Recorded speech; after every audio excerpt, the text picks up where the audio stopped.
Good evening, everyone, and welcome back to Damage Does D&D, Helloran Rising. Apologies for the last few sessions, you may have missed us. We were not online, this was due to some issues that I had, but I have cleared all those up now, and we are back and ready to roll. Slight change in outlook, we're going to be broadcasting from 7:30 till 10:30 on a Tuesday night for this campaign. Sundays will be reserved for one-shots and other campaigns that other members of the team will be running, not me. So stay tuned for that, because there's a Halloween special coming up this Sunday that you might want to get involved in. That's going to be spooky. So that'll be good. But back to tonight. We are back in Helloran, and let's give you a quick rundown of where we were last time. So, you're all in the Crimson Chain. You learn from a very drunk Bofus that there is a haunted ruin to the north of the city where his brother got eaten by a large six-clawed red-eyed monster. He backs this up when you ask to see his scars by ripping open his shirt, and you do indeed see puncture marks and claw marks on his chest and back. When Gus, Yorick and Trelador go out to get Gus's new trousers, Yorick is given a note that says they should meet Eckermon outside the Crimson Chain at 6 p.m. Yorick rushes back in, gives the note to Florian, and then goes back out to his back outside to pick up the trousers, which, by the way, are absolutely splendid. On the way back, the three of them notice they're being followed by a short person. Child? Who knows? When they spin round to see more details, it runs off. Trelador attempts to smile, which goes really well. Everybody believes it. As they start to get closer to the Crimson Chain, they notice knocking sounds and whistling and other odd noises.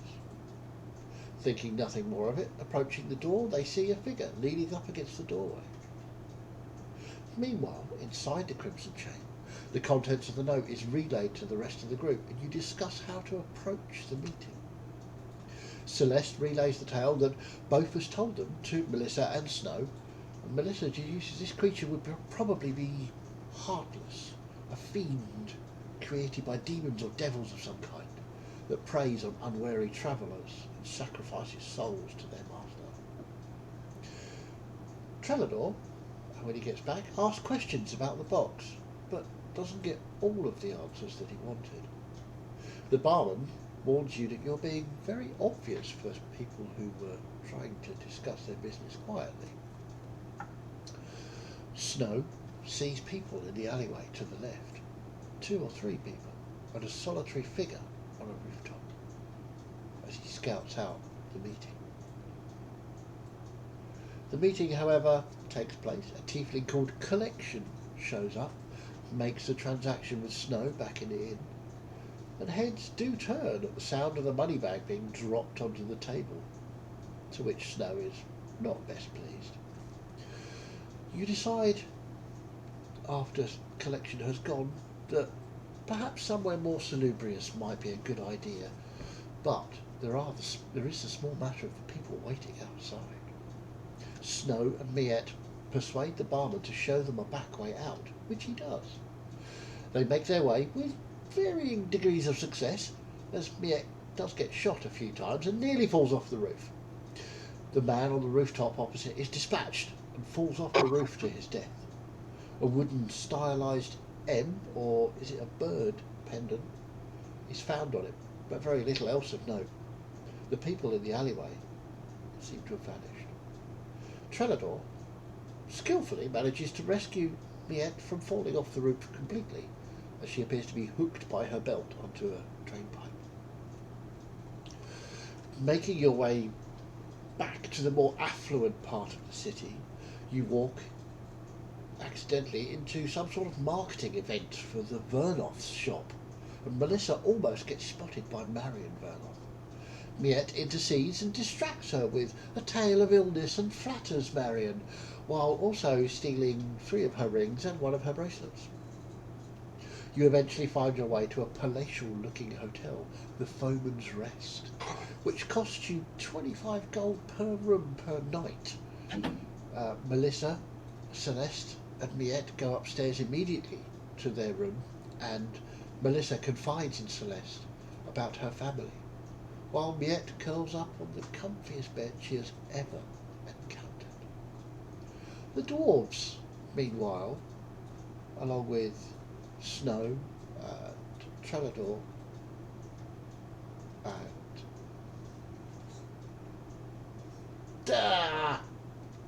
Florian, are downstairs, and the dwarves have just decided to go to the bar. That's where we'll pick it up. Sorry, Snow. No, we're actually going to head upstairs because he's got some. Okay, yeah, fair enough. Things to do. Yeah, I think I said I was going upstairs. Okay, so Snow and Florian have both gone upstairs to different rooms, because as I understand it, the ladies are in one room, the dwarves and Snow will be in another room, and Florian and Trellador, we put the best buds in the same room. Bestest buds have Best got friends from the same room. Okay, so Trellador and Yorick and Gus are going into the bar. Is that correct? Yarp. Beer. Okay. So you walk into this sumptuously outfitted room, thick carpeting on the floor, tables, shaded nooks, bench seats for people to sit on. You can see there are a lot of people being noticed and noticing each other. It's a see and be seen kind of event.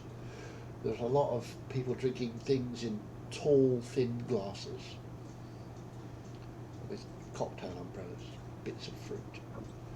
It looks... I feel right at home here in my new trousers. Yeah, you do.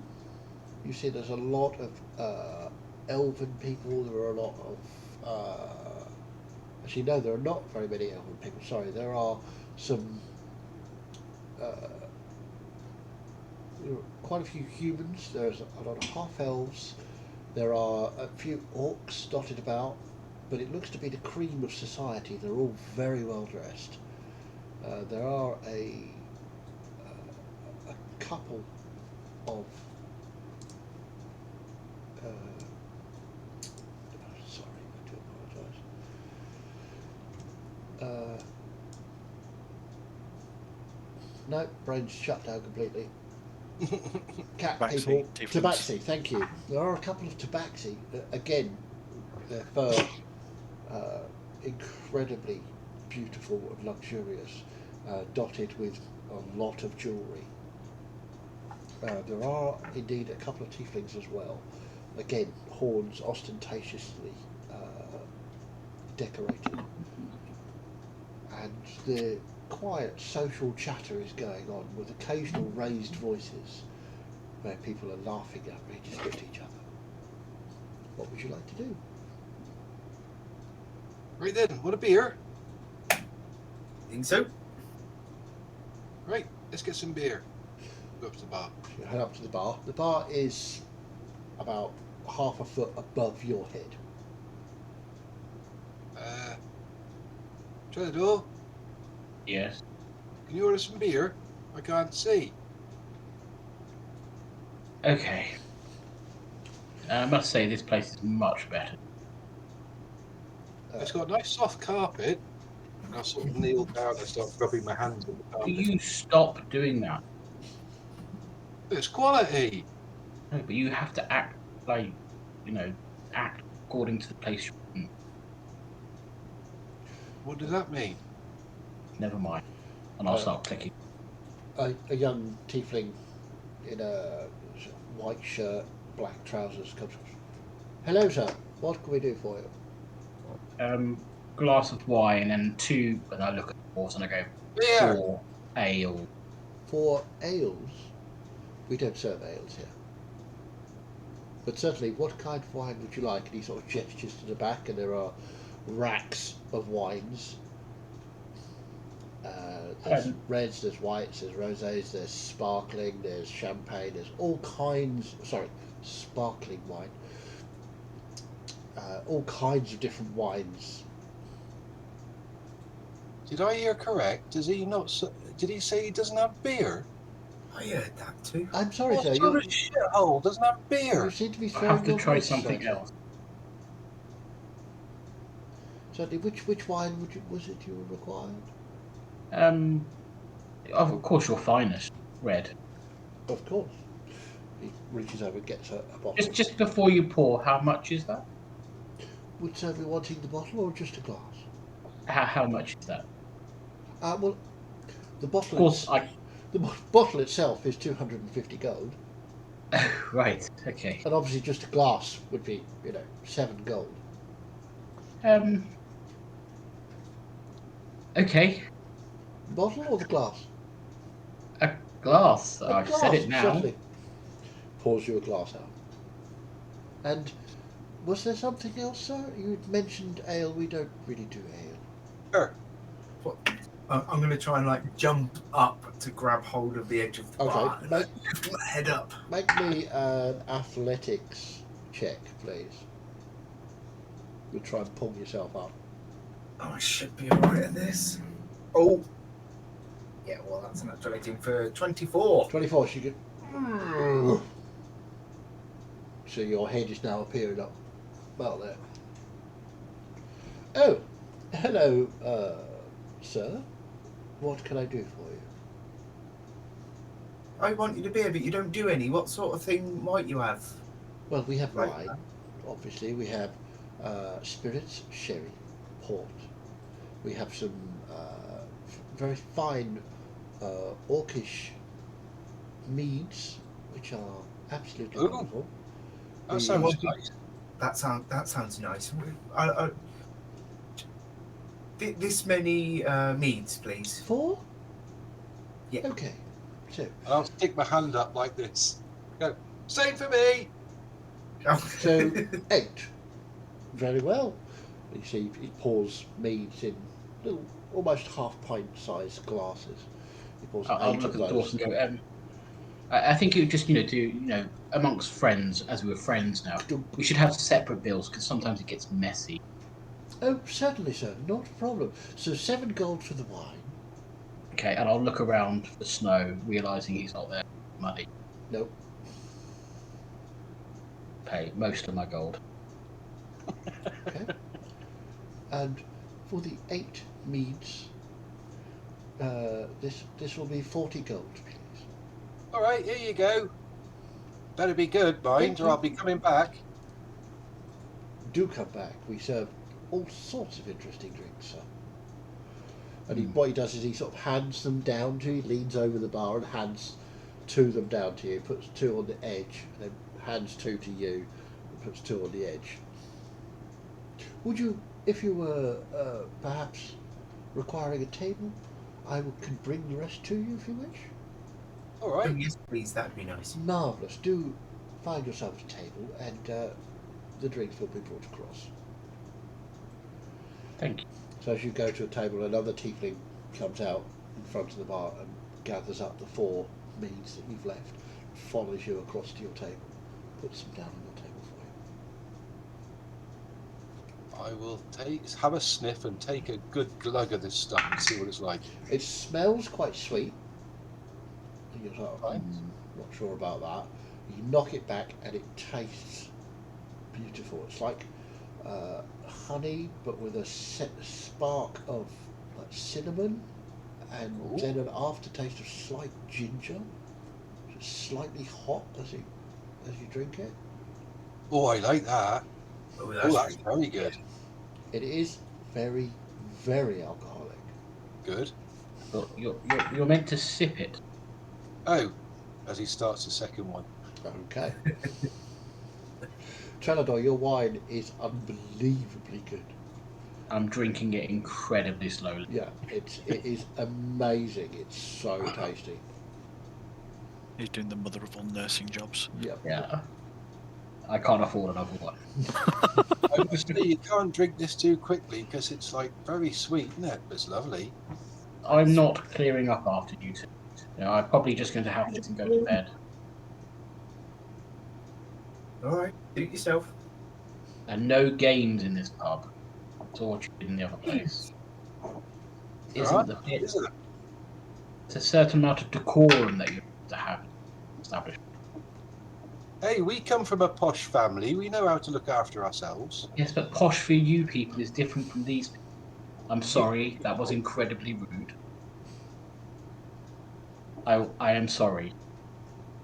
Okay. Alright, let's Is have it another rude? drink. Your money. Well, no, I'm still drinking the ones I've got, but I meant I picked up another goblet and downed it.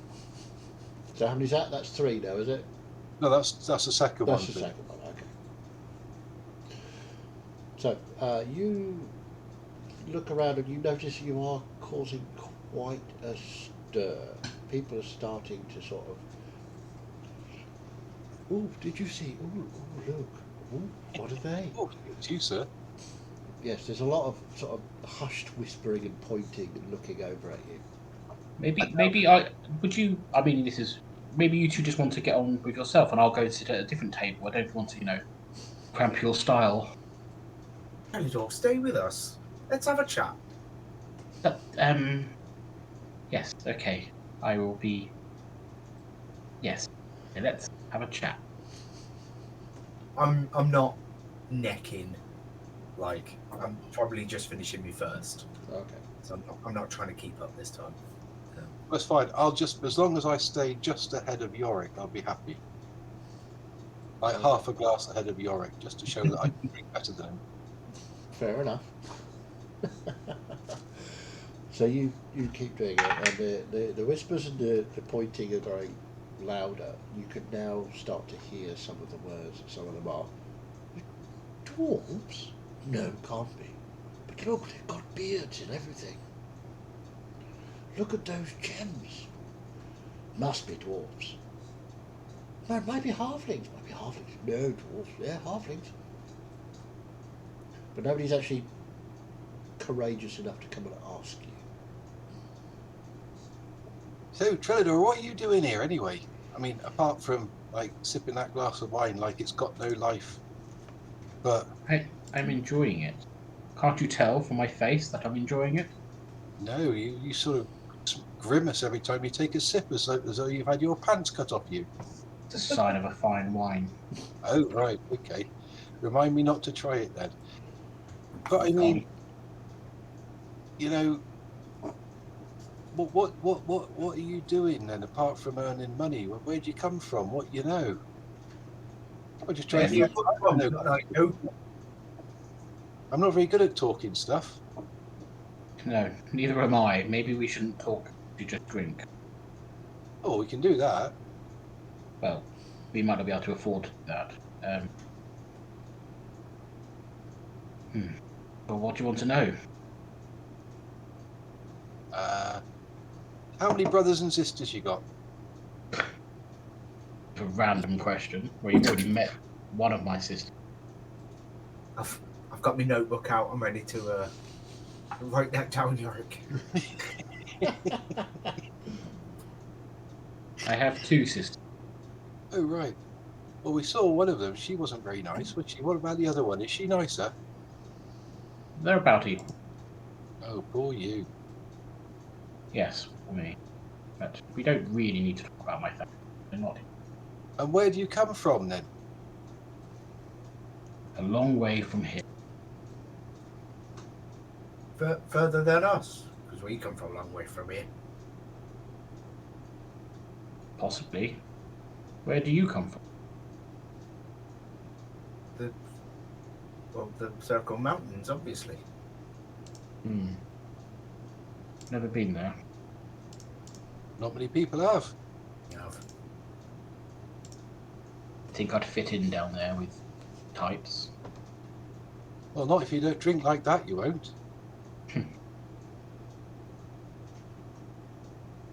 What are you doing up this way? You on a mission?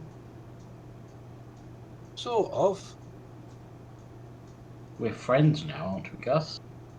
You Yeah. can tell me. Well, that's what I said. Sort of. Just exploring, really. We're finding out. We're on a finding out mission. Going Finding well. out about stuff and people and stuff and things and places and stuff And things. and things. You're like spies. Spies would imply that we're at war with each other, but we're not, are we? Or we're pretending to be people we're not. Yeah, but we're not pretending nothing. If I was a spy, I'd now have to kill you for telling you that. Yes, that's a joke, isn't it? No. I'll sip the wine. Well, that's enough chit chat from me. Thank you that we now know each other intimately. I can tick you off the list. Where? What list? Never mind. Oh, right. Have a good night and try not to get into too much. Do you know what bedroom we're in? I'm sure you'll find out. Oh, yeah, we'll probably just have to knock on everyone's door till we find the right ones. Good night. I'm sure they won't mind. And I'll quickly leave because I'm getting annoyed with whisper around. Yeah, there's an awful lot of it, and as you leave, make a quick perception check.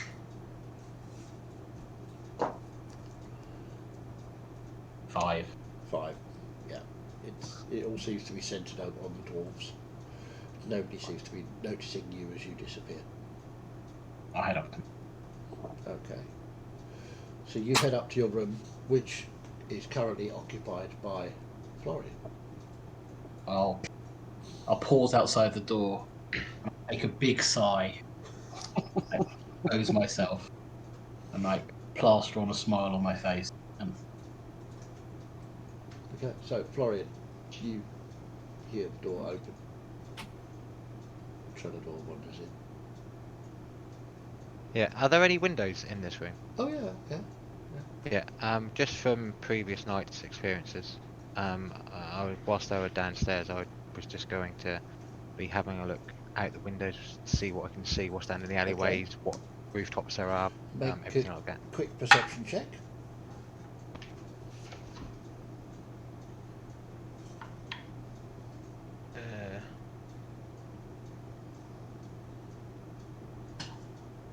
I've lost it. 14. 14. 13, sorry. 13. So you look out of there's quite a large window in this room, heavily curtained. So you can keep the light out if you were to shut the curtains. You look down into the street. You're on the second floor, so you're looking down.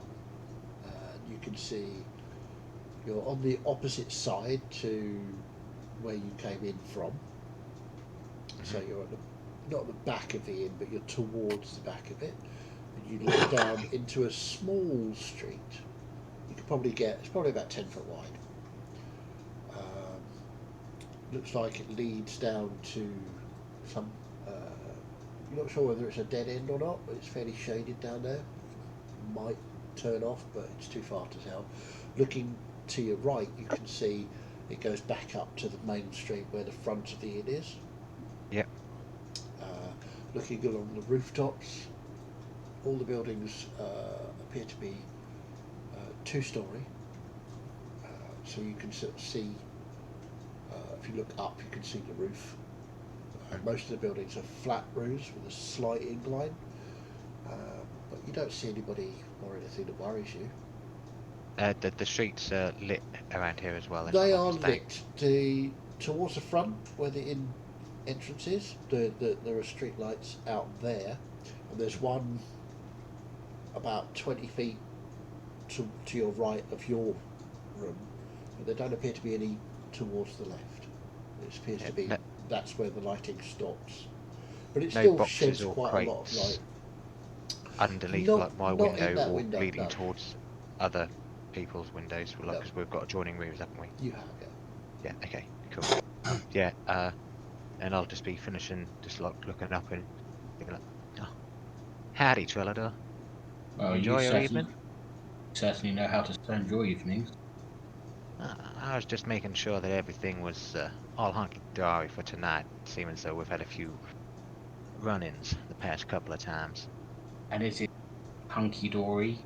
Uh, I would say so, a lot better than being at the other pub. Yes, this place is a little expensive. Not for me, but Yeah, it's quite expensive, but I suppose you pay for the luxury and to have a nice night's sleep. yes. And you'll be sleeping again tonight, won't you?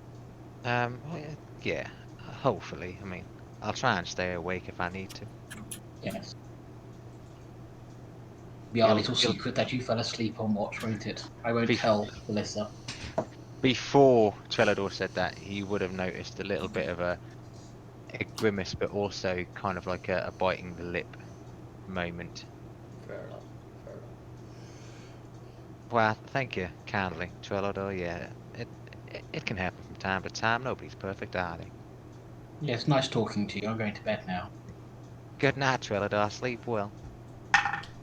Looking around Nod. the room, which is beautifully appointed, there is only one bed, and there is a chaise longue. So if I you will wish to, head to the bed okay. Fair enough. and I will take out my axes and put them either side of me, like On the bed. on the bed. On Yeah, the bed. and I'll sleep in the middle of the bed. Does Not- it have like a? Is it a four post? It's got a canopy, but it hasn't got Yeah. a four posts. It's got a two posts and a big canopy that's attached to the ceiling. I won't even bat an eyelid at Florian. I'll just lay down.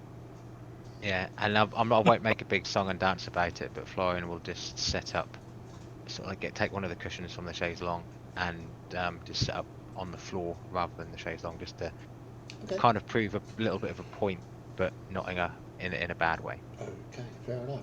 So, Snow, was there anything you wanted to get up to before we get back to the bar and see Yeah, what chaos so- is down there? Outside the door, Snow will prop a single crossbow bolt on its end, and then close the door. And then he will retrieve the hand crossbow from Miette, and using his Tinker's tools, continue the patterning on the side of it. Okay, fair enough. Make me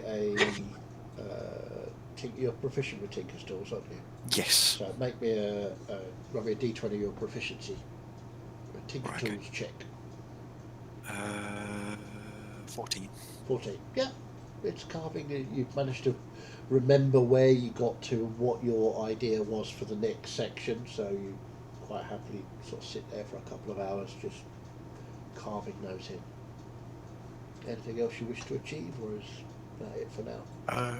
No, he stripped himself out of his armour, so he's in sort of like that very sort of strangely coloured midnight blue shirt and breeches, Okay. but he's still got the scarf on, and there's still the knives are still under the actual scarf itself. Fair enough. Yep, good to know. Okay. So, after you retrieve the hand crossbow from Miette, we will. Miette, are you still curled up sleeping? Miette has now adopted that glorious position of belly to ceiling, paws flopped about. This is, too much for luxury to give up easily. Yeah. Okay. Well, this room is quite large. It's the largest of the three. There are two large double beds in it, and two chaise longue. So, Melissa and Celeste, you finished your conversation. Notice that Miette is absolutely out for the count. Back on her back, paws in the air. I have to say, that does look quite comfortable. Well, I don't sleep, so feel free to take the other bed. I just need to find somewhere comfortable to sit while I meditate. I mean, those chaise longues look I mean, yeah, they very look comfy indeed as really well. comfortable. I'm sure they do. I mean, I've got used to sleep meditating outside, so anything is a luxury these days. Oh, indeed, though. I think I might need to apologise to everyone. Wasn't quite expecting it to be this expensive. You know. I think we could all do with a little bit of luxury every now and again. Oh, indeed, but maybe we look for somewhere else if we can't find some work. I'm not sure we could continue to afford it at these prices, but Indeed. But it does still feel like a good old kick to the face to my family, so. Alright, you have a good night now. I'm gonna stay up just a little bit, see if I can't see what little Yorick was talking about outside. was Yorick talking about something? Some kind of creature he was talking about. Oh yes, of course. The one we were discussing. I would imagine that would be something found more in the area that we were previously, but it's probably possible that you could see the same thing around here. May well be the case. I'm still going to keep an eye. I want to make sure. Of course. And Celeste will just find an area to sit cross-legged and go into a deep meditation. Easy enough. For the first hour or so, I'll just kind of sit up by the window, just kind of looking out every so often. Give me a perception check. Oh, I've not rolled my Melissa dice in a while. Ooh, no. We'll say that the emotion of the evening has gotten to me and I have fallen asleep with that natural one. Natural one. Okay, so as you look out the window, first time you look at the lamp is directly underneath your window. It lights the street, so you can't see anything past it. Just for a second, oh my word! And your eyes, tired as they are, it's like oh, kind of puts you off looking out of the window. For a while. No, I just need some rest, and I'll stagger over to the remaining bed and sort myself out and go to sleep. Okie dokie. So, back downstairs. The dwarves. What are you up to, chaps? How many meads have you downed? I'll probably say I've finished my third one by now. Right, yeah. Constitution saving throw, please. Okay. That's a 6. A 6. Yorick, how many have you downed? Probably just the 2. Just the 2. Okay, you're feeling a bit woozy. Gus, that is potent stuff. You are... If you weren't sitting down, you might fall over. This is good stuff, this. I know, that's why you need to take it easy, mate. I am taking it easy. I've only had 3. No, that's fair. Don't know why I didn't. You don't seem to be so affected, so you could carry me to bed then. You got a water skin on you, Gus? No, oh yeah, maybe. Yes, I have. I bought a new one, didn't I? Yeah, it's completely empty as well, isn't it? Yeah, I've got an empty one here. Why?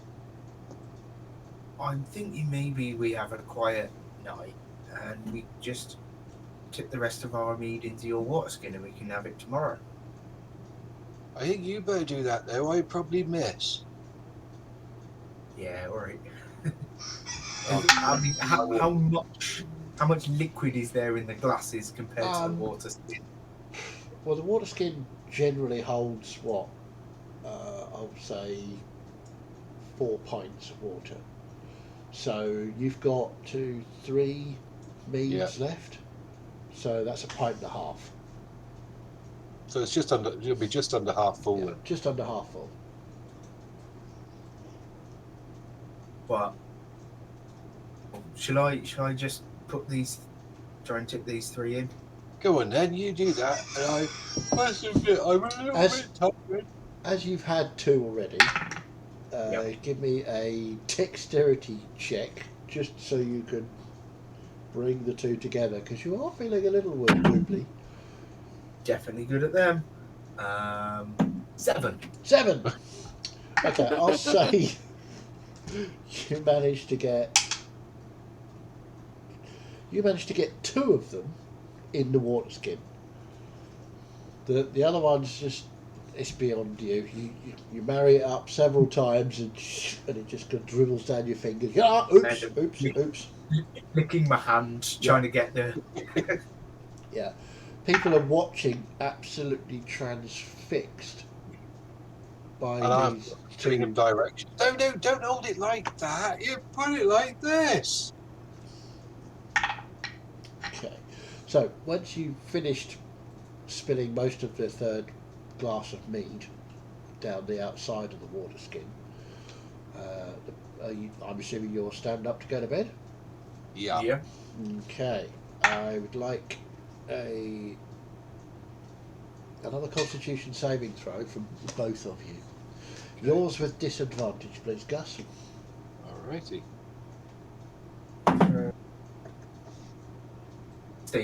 16. Oh, Okay. I got 16 and a natural 20. So Of course, 16. Yeah, 16. So yeah. 16. So you managed to sort of get up and sort of boof, pyramid into each other and walk off. You've done this many times before. Oh, haven't you? So you walk off sort of shoulder to shoulder, sort of lean, both of you I'm all leaning going against the- round. Yeah. Yeah. And the barman's just sort of watching you go. And the whole place is just absolutely silent, just looking at you walk out. As you manage to walk up the stairs, give me a quick intelligence check, either of you or both of you. Oh, that one will be for you, Yorick. Are you sure? Okay, Are you I'll sure? I'll do one as well then. We'll do it. Oh, I got 18. What'd you get? I got -1. Well, this one. You have no idea where you're going. It's all a blur of beautiful carpets and intricate wallpapers. You're not even sure which bit's wall and which bit's door. It's really confusing up here.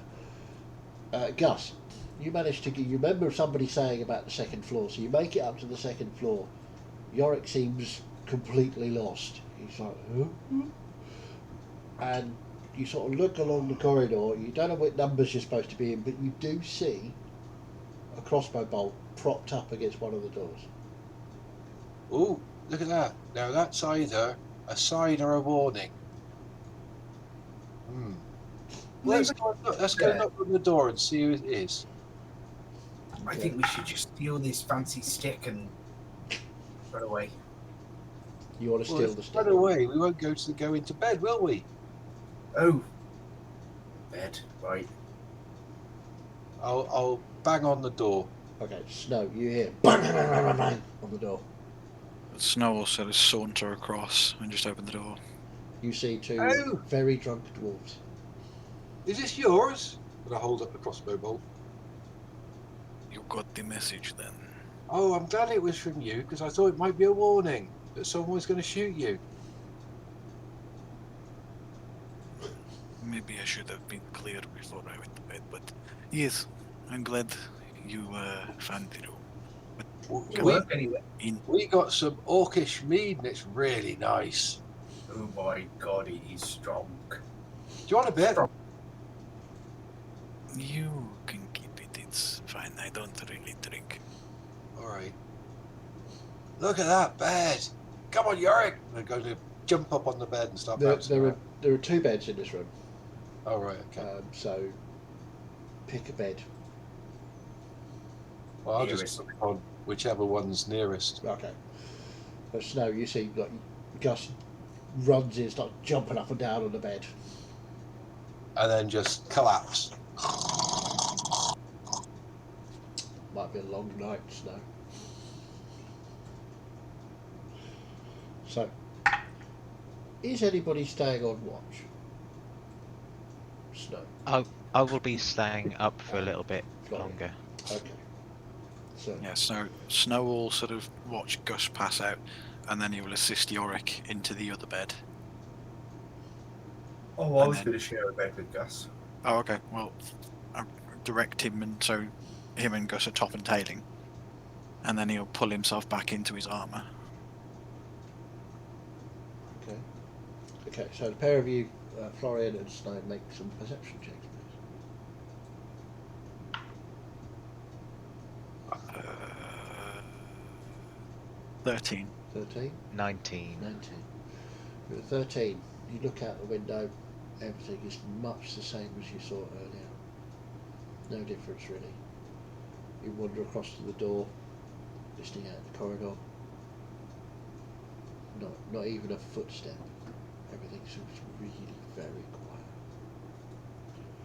Florian, again you look out, scanning the rooftop, scanning.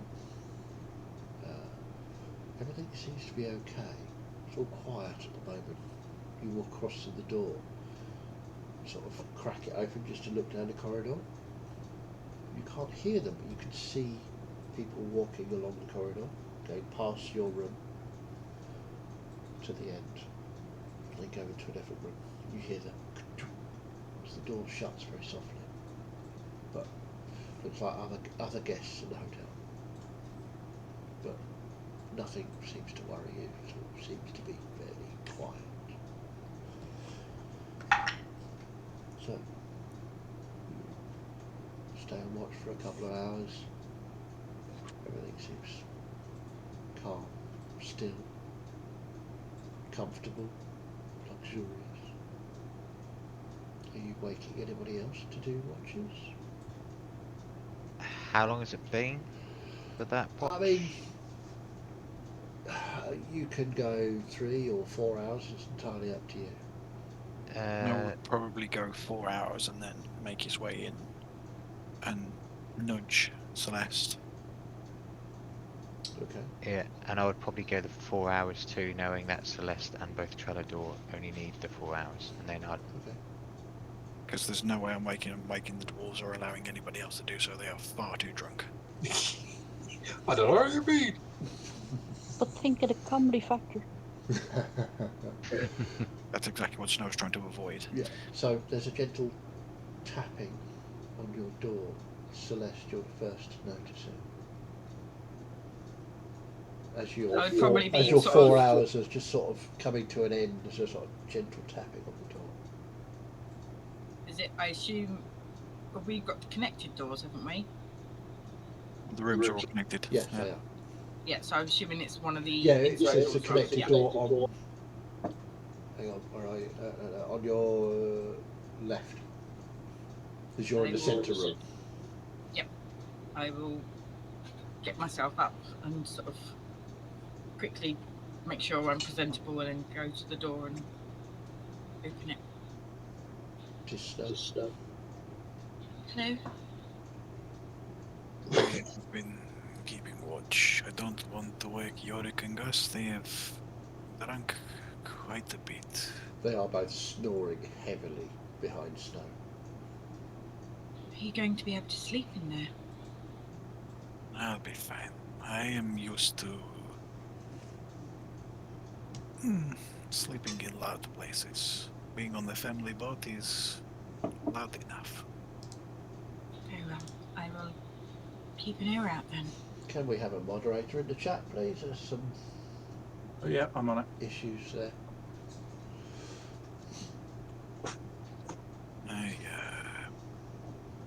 It's been quiet enough, but it never pays to be too careful.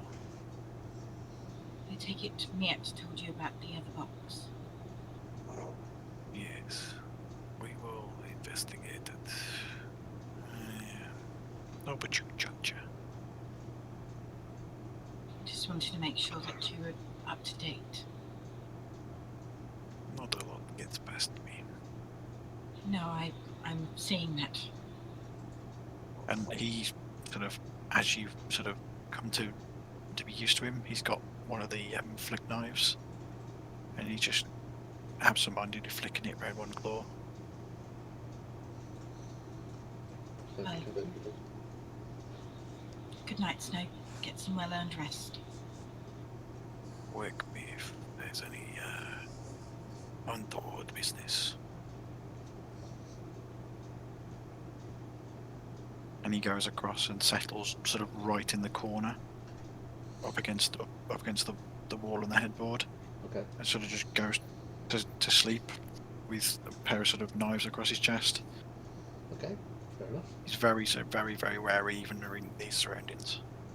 Fair enough. I could just imagine Gus spread eagled on the bed, snoring his head off. Indeed. So, Florian. I'll just give Chelador a light shake on the So shoulder. as your Trelador, as your 4 hours of meditation start to come to an end, you sense the approach and a sort of light touch of Florian. I stayed awake the whole time here, so What do you Well- want? A medal? no, just making a point here. But I thought just best to keep somebody awake and on watch just in case anything does happen. Okay, well, if you want to do the whole night, free. Unfortunately, I'm not quite as good as you, Chelador. I need a full rest. Okay. Then. I will make sure everything's hunky-dory. Excellent. And I'll go down to the floor and just settle on the pillow Don't in there. have to sleep on the floor, you know.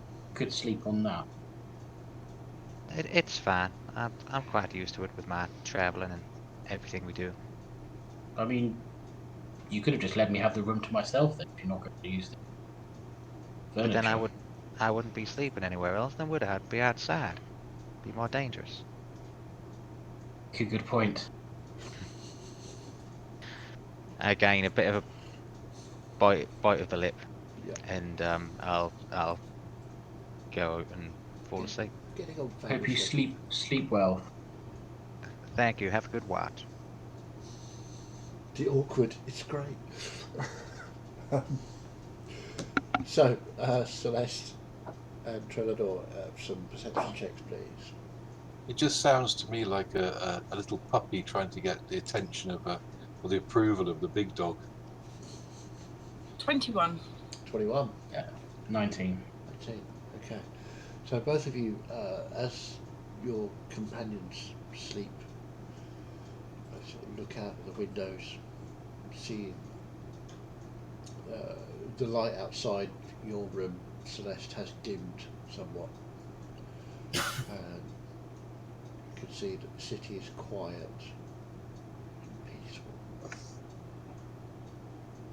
And you don't hear anything from the interior of the hotel at all.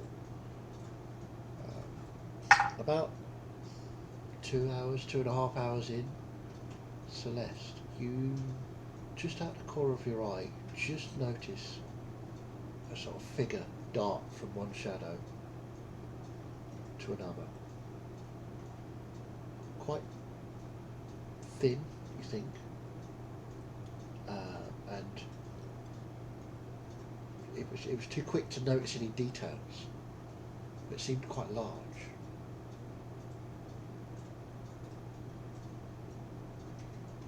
But other than that, Trelador, you notice that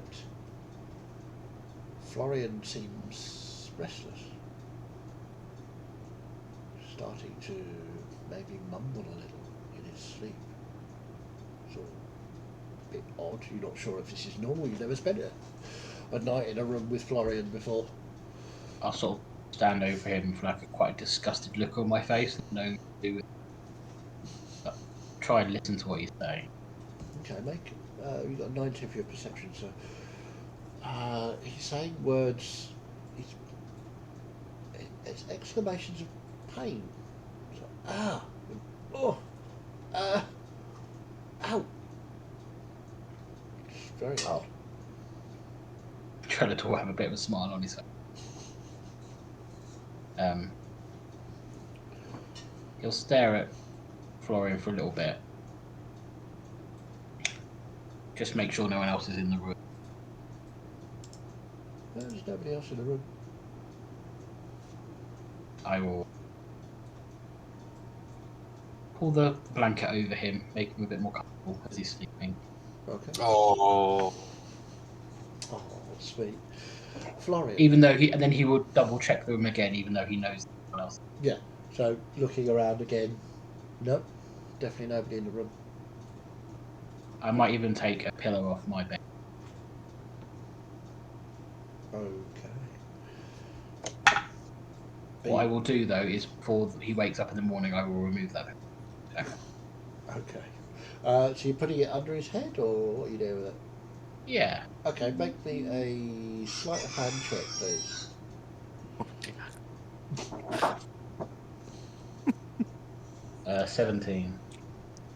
17. Yeah, okay. You manage to get the pillow underneath his head, very gently, so he doesn't wake up. We'll deal with pulling the pillow away a bit later. Florian, as you drift off to sleep, you have a disturbing sense of growing unease, a bit of dread even. Something's wrong. Something's happening to your sister. Something's happening. It's that twin thing, you know, when you know something's happened to your twin. It's dangerous, it's hurting you.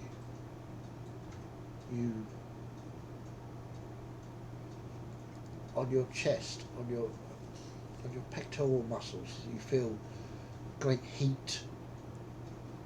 And then again in the centre of your chest, up towards your throat. A great heat and burning pain. It's really sore. And you could swear this is something's wrong, something's not right, something is happening to her, something's happening to her right now. Have I, asleep or awake, have I felt this before, or is this new? This is new. You've had feelings about her before, and dreams similar, but not this pain and dread. Is it very vivid? It's incredibly vivid. Enough. Would it be? Roll me a d20, thinking please. Ah, okay.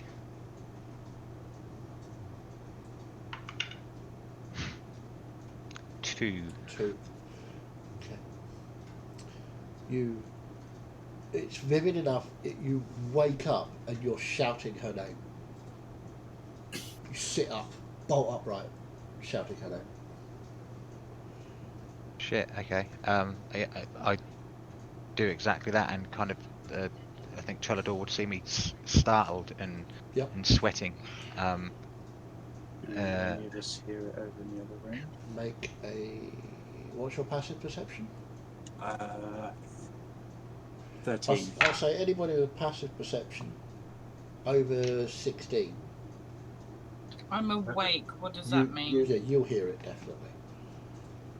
So anybody who hears it would literally just in an instant hear me, and Trellador would see me bolt up, sweating, and I'm assuming looking pale and visibly scared and worried. Yep.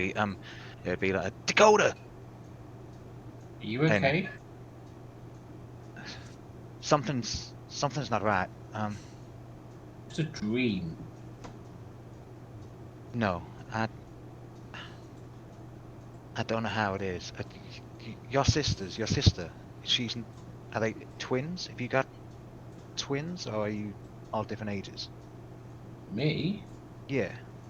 No, we're not twins. Well, it's kind of true what they say about the myth of it. You can kind of feel and know if one of them's okay and one of them isn't. And this ain't. Something's wrong. Something's. So What? let's do a tap lightly on the door to Trellador and Florian's room. I'll just go over to the door and go, hello. Just wanted to make sure everything's okay. I heard Yes. shouting. Florian's had a bad dream. I'm calming him down. I'm being a good friend. Wow, that's amazing.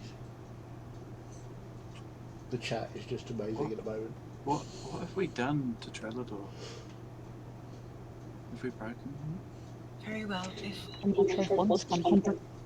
I'm here and awake if you need me. Okay, we'll let you know, and I'll just shut the door. You open the door. Was I just feeling that, or I didn't see anything in that? You didn't see anything. You were just feeling this sense of unease, which turned to dread, then to pain. I'm assuming this is the first time I felt anything like this since. Yeah, I mean, you've had inklings of unease before, but nothing made you just wrote it off. It was like instantaneous gone. And you've had feelings when you knew that unexplained happiness. So the normal twin thing that you had, Yeah. was no more than that. This was different. This was grave danger. When you'd finished your hysterics, try and go back to sleep. I'm sorry, Chaz. I'm struggling to make the decision of what personally myself I would do, given this information, and what Florian would potentially do. Trelador, make a quick perception check for me, please. 12. 12. You have dark vision.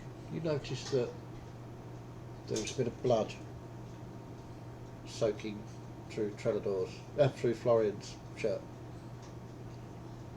I hope you didn't get any on the sheets.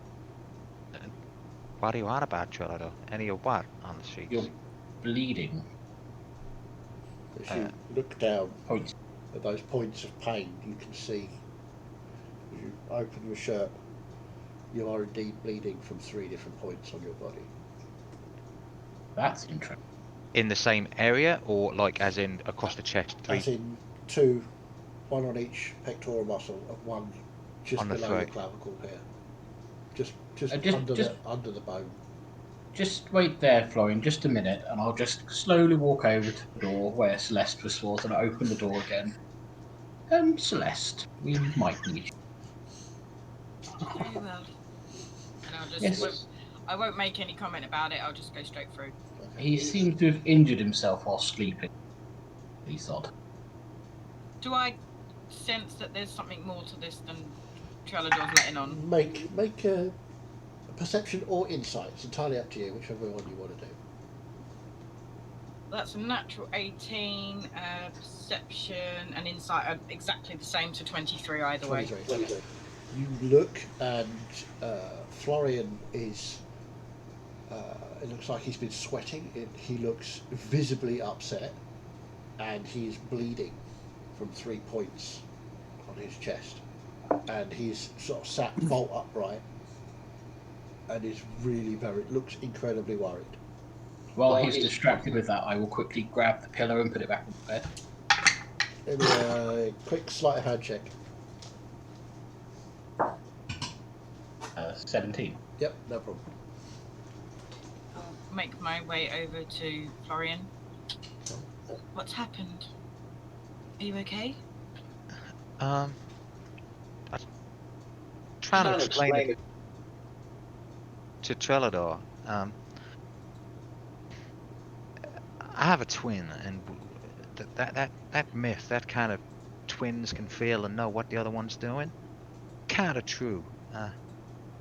This nightmare I had, it felt real. My sister, she's in danger, and I felt burning and pain in my chest and in my throat, and Trelador's just pointed out that I'm bleeding from 3 different points, exactly where I kind of felt that dread and despair for my sister. May I? Yeah.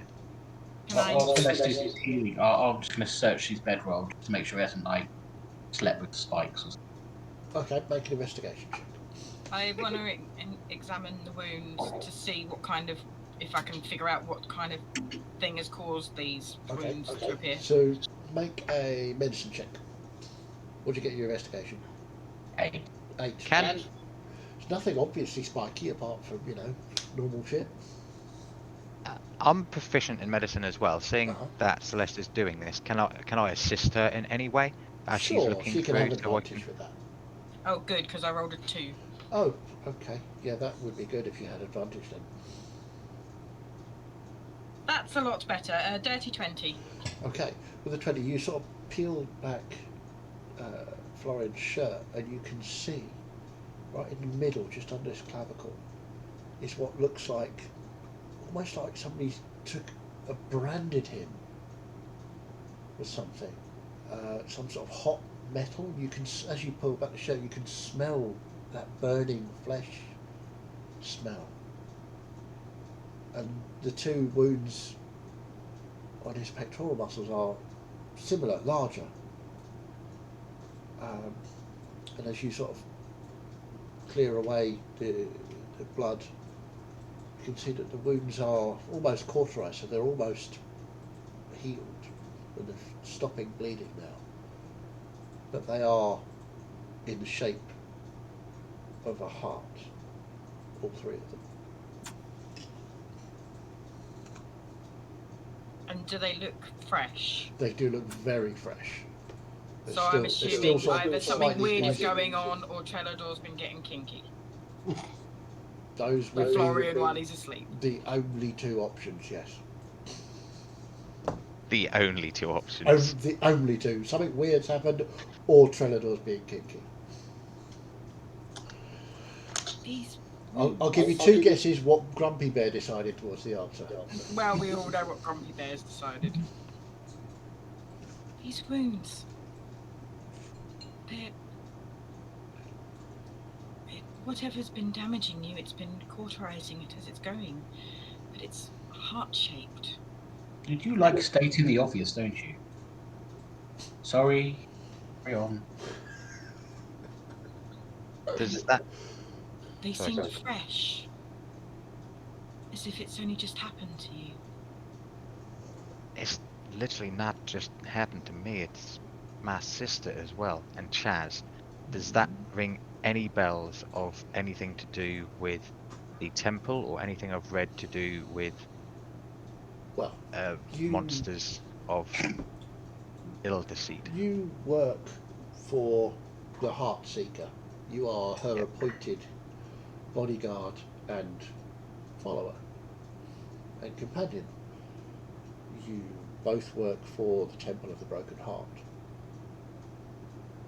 You've just had 3 hearts branded into you.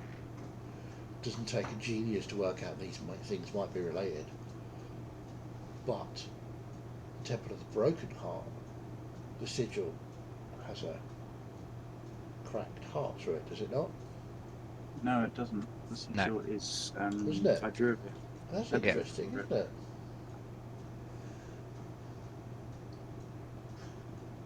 But it isn't 3 hearts. It's 4, isn't it? 6.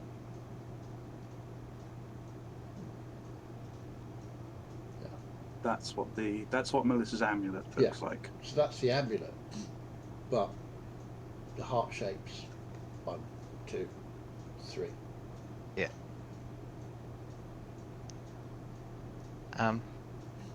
How long has it been rest-wise for everyone? I'm not bothered about me. It's just everyone else. I would say, I think we're about 7 hours. yeah, about 7 hours. So you'd need another hour for them to have a long rest. You say that you have a twin sister? I do, and this very much seems like a sign from whatever it is that I need to find my sister. She now needs my help. Have you got any way of contacting her to make sure she's not dead? Not at the I'll minute. kind of pull a face, but I won't say anything. But I can always try. I think I'm just going to rest up for the next hour. Keep everyone else asleep, but I need to tell Melissa straight away. You need to clean yourself up first. Do you know where your sister is? I don't have any idea, apart from when we got split up all those years ago. By the way, you take 12 points of. It's kind of a mixture between, I'll say 6 and 6. 6 points of fire damage, 6 points of piercing damage.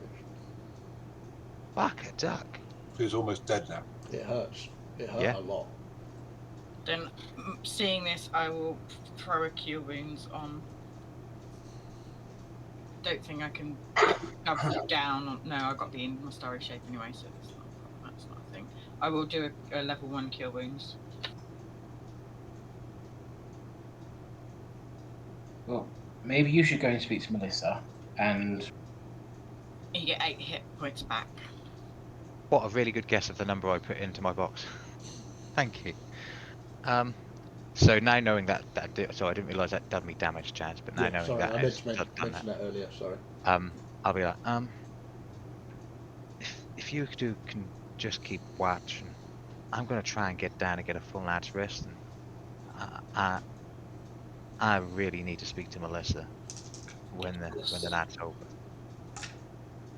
and If you think you can get back to sleep, crack on. I'm going to, I'm definitely going to try to get back to sleep, but it's going to be kind of like that, you know, when you've had a really bad nightmare and you wake up and you kind of like, fuck it, but I'm going to attempt my best just to get back to sleep for at least another hour and a half just to make up that. I will watch this with interest. Okay. Let's have a. I don't know if this is going to help, but can I just sort of put a hand on a shoulder and cast guidance to try and calm? Yeah, guidance. Guidance is good. I would like a survival check for you. Just with an Flying. added D4. So yeah, add a D4.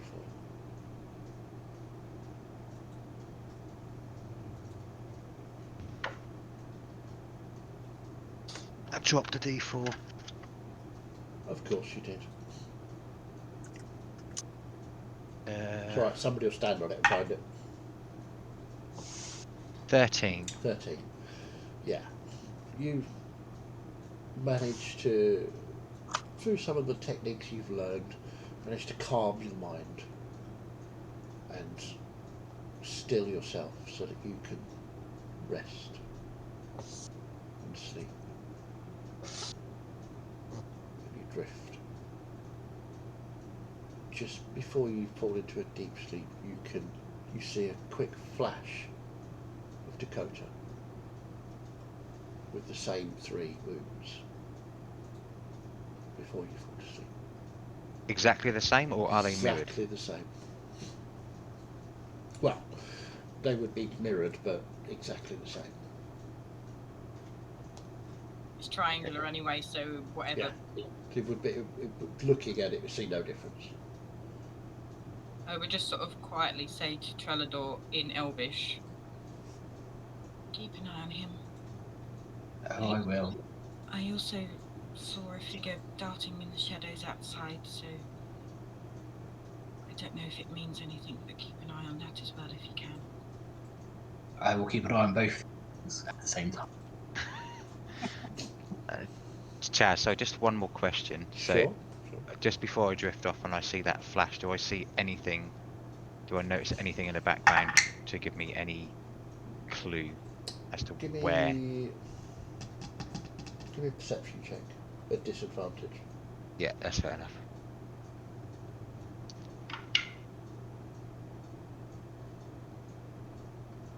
Oh, 16 at disadvantage. 16, nice. It's difficult as you're falling asleep. You get that image of Dakota. She appears to be lying down, and her arms chained. But the background is, it appears to be marble, white marble, with hearts engraved on it. That's all you get. Okay, thank you. Thank you for your help. Les. Is there anything you need, Trellador? No, I'm fine. Good night. And I'll shut. Perfect. He's an odd dog, bless him. He is. I like him a lot. Probably won't kill him. Yeah. So, for the rest of the watch, I need some perception checks from our two lovely elves, if I may. 8. 30-20. 30-20.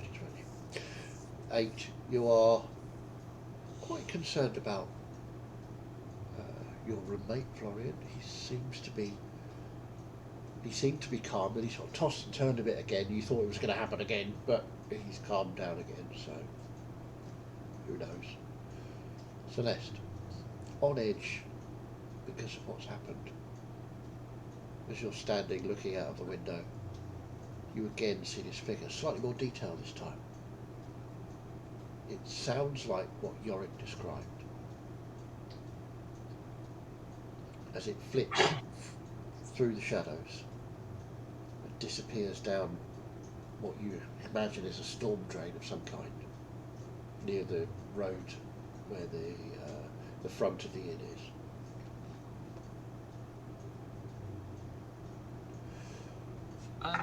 Do I see any distinguishing features?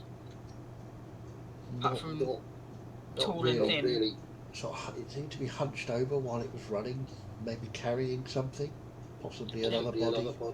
Can I determine what race or? No, not at that distance. But it was big, tall, long arms, long hands.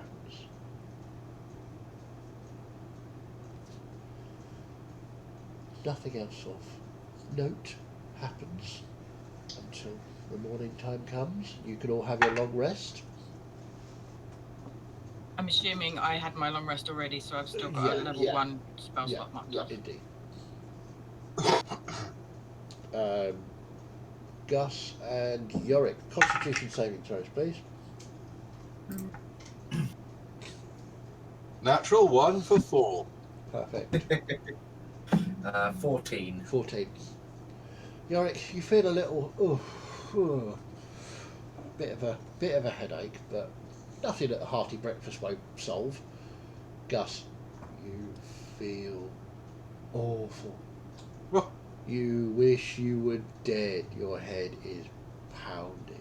Every movement in the room sends off bells and crashes of cymbals in your head. You feel, oh my, every move, every time you move, lift a limb, it's really heavy.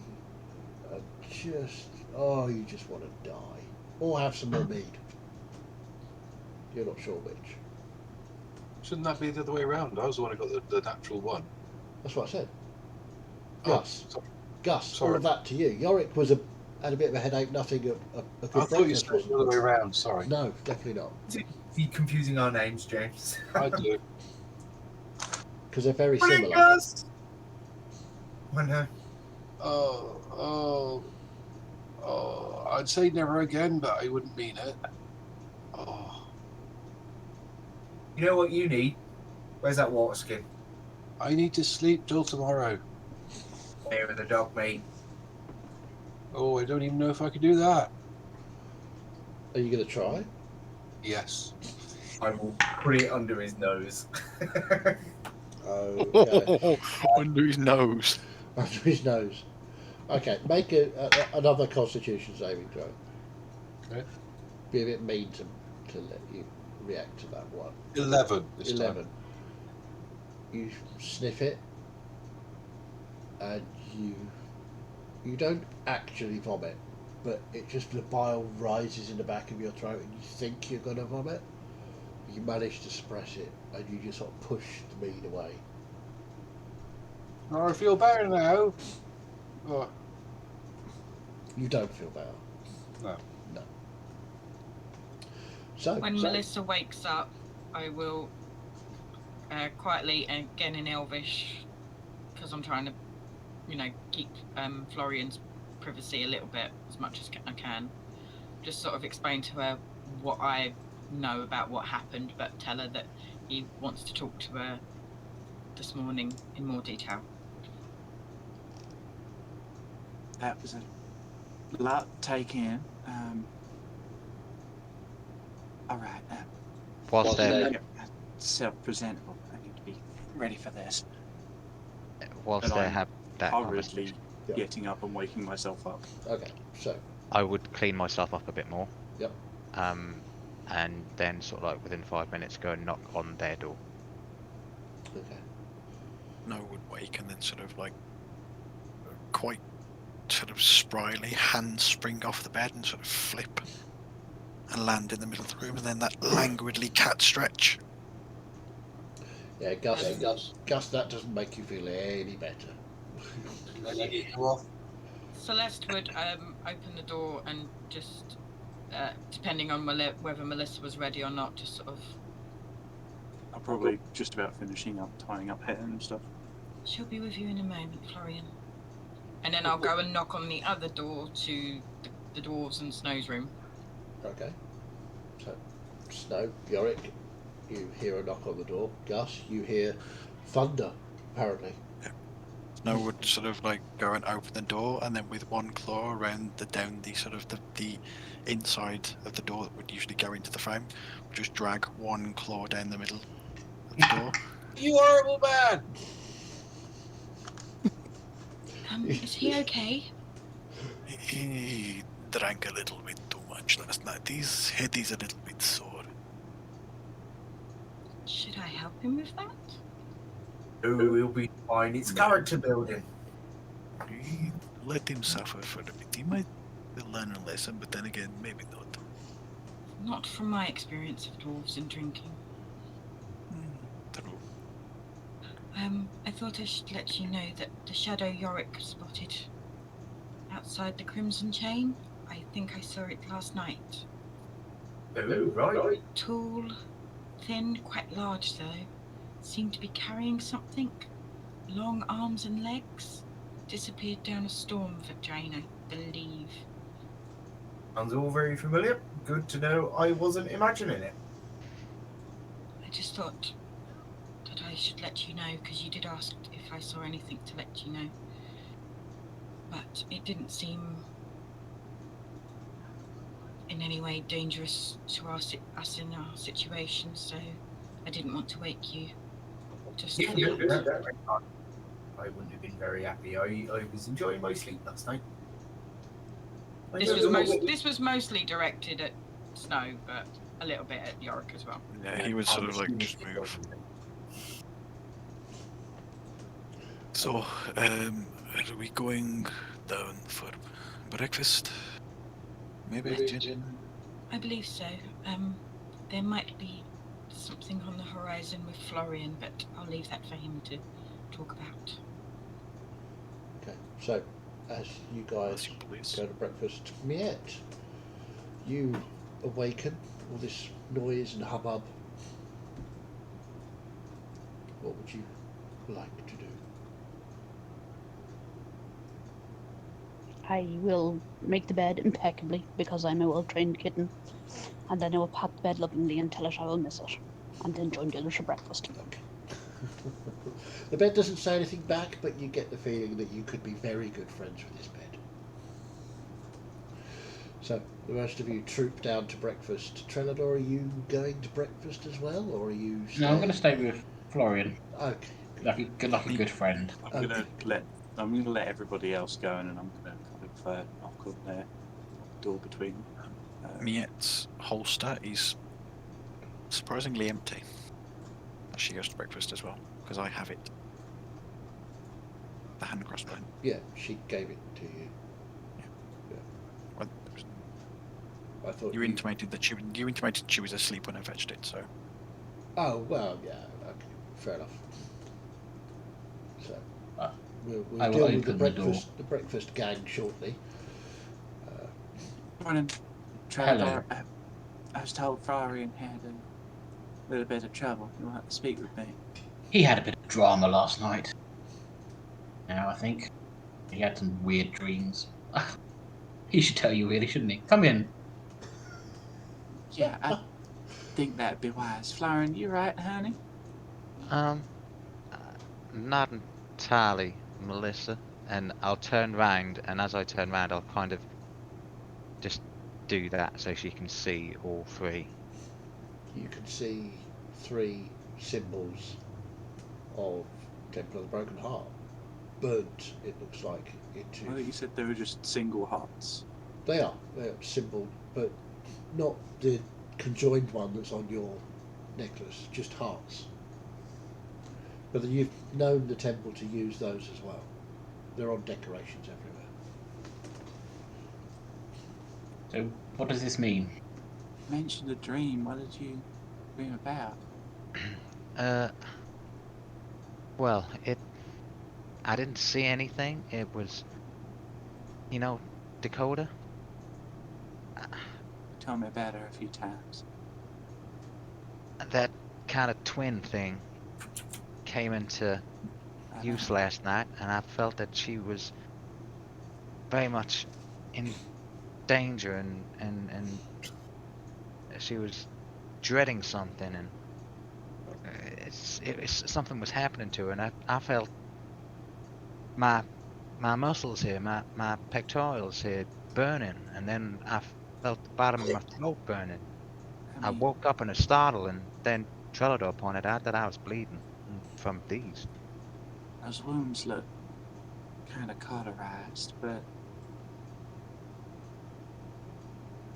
I mean, I've definitely heard that the love between twins is stronger and ain't nothing that can break it, but...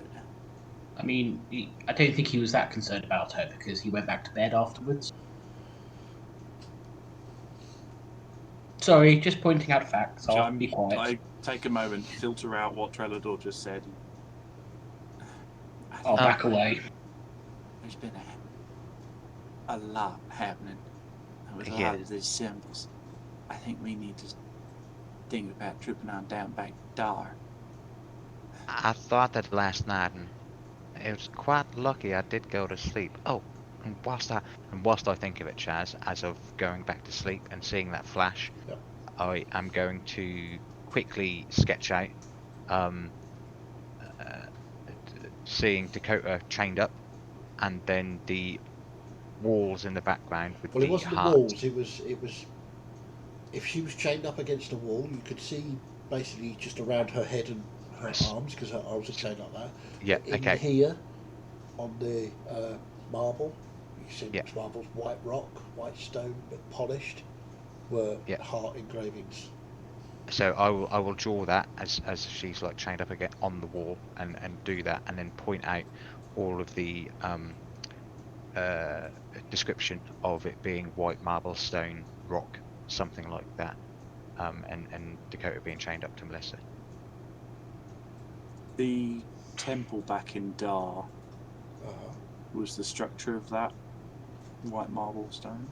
Yep. The temple we saw rise out of the earth, that one was also the same? Yep.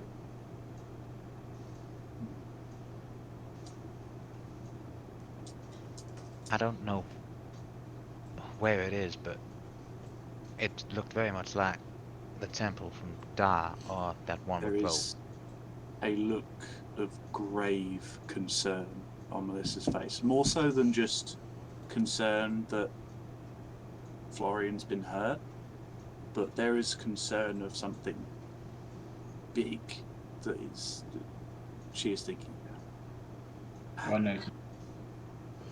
Make a quick perception check. Or insight, entirely up to you, whichever one you want to do. Natural 20. Okay.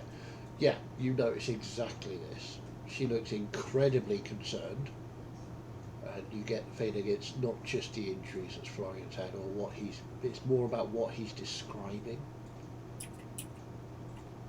And obviously you notice that her clothing is decorated with hearts. I mean, I'm wearing the amulet that has the holy symbol on it. As Yeah, is I won't say Florian's anything. clothing.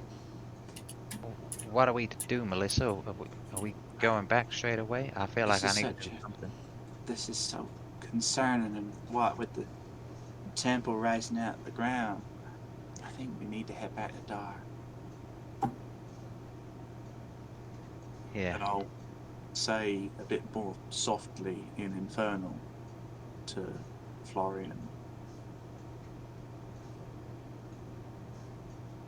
I suspect Vale will be able to at least help us pick this apart. There is a lot that she knows that the rest of the clerics don't know. And you'll just see Noyan Noyan. Flod. Florian nod. Well, that was rather rude. Temple business. Let's head on down to breakfast and we can discuss this with Okay. everyone else. So, the rest of you who wander down the stairs through this, the smells of food being cooked is amazing. Even you, Gus, think that you could perhaps manage a slice or two of bacon if you really pushed yourself. Having had some absolutely stonking hangovers, I know a good greasy fry-up always cures it.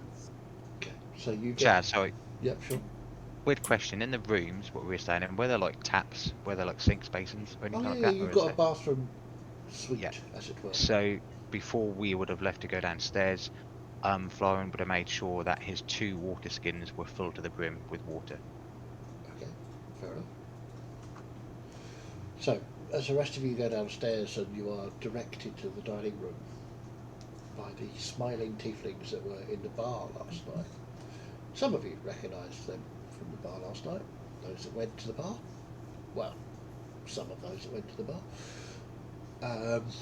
And you are shown to a table and there is a menu for choosing your breakfast. All manner of interesting foods can be ordered. Is breakfast included Your in that price? breakfast, you recall, was included in the room price. I'll have one of everything, please. Certainly, sir. We'll bring it right across. Whew. They bring food for the rest of you as well. Order whatever you wish for breakfast.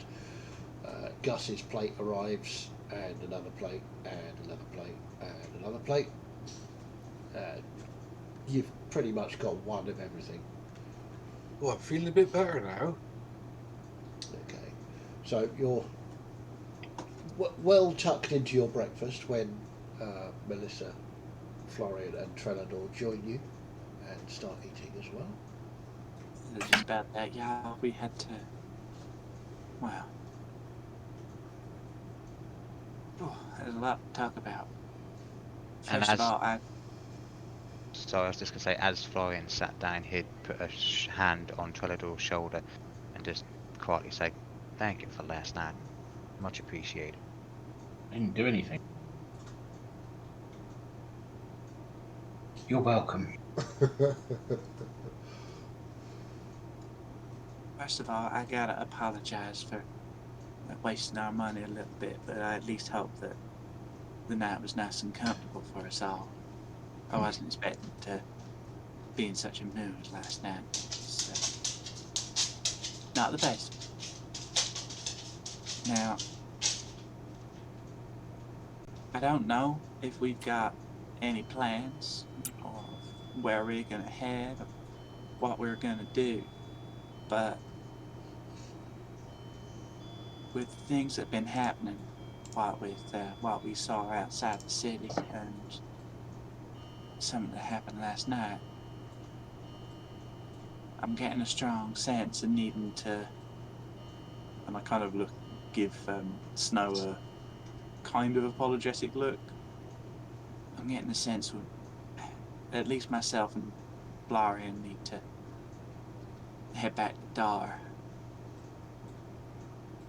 What with that temple and other things, there is something going on, and I need to find some answers that I just don't quite have.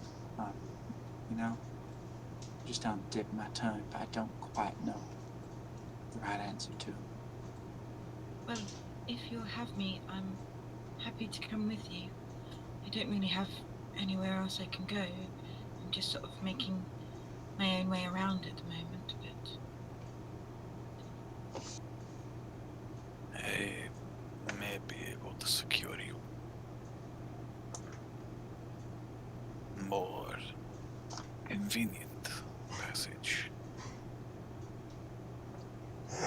I mean, we managed to pay for sailing up with one of your boats. The I may name. be able to call in a few favors. Thank you, Snow. I apologize for laying this on quite heavy and serious, but ain't every day that a temple rises out of the ground with your holy symbol on it. Are you That so was- sure that going back to Dar is the answer, though?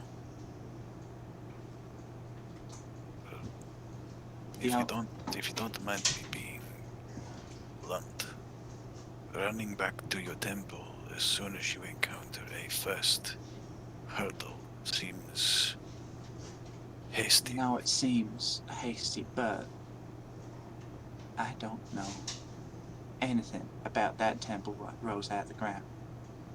It's not something I'm familiar with.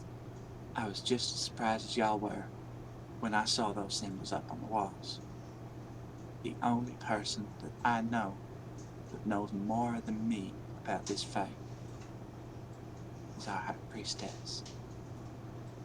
She's the one I want to talk to about all this. I'm trying to remember if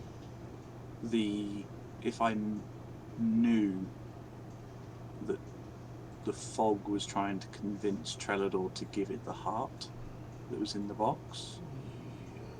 I don't believe you did. I might have been me and awake. Miette did. Yeah, you were asleep. Okay. Not sure if anybody told you. I don't think they did, actually. No, we talked.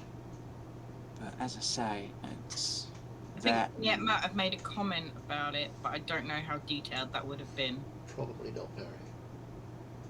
As I say, that and with what happened to Florian last night, I'll keep it private. It's down to him to speak about it, but Do you think that's where your sister might be, Dar? I don't know, and I really don't want this to come across in the wrong way, but either Miette or Snow, I don't suppose any of your contacts would be able to do a bit of looking around for me if I gave you a description.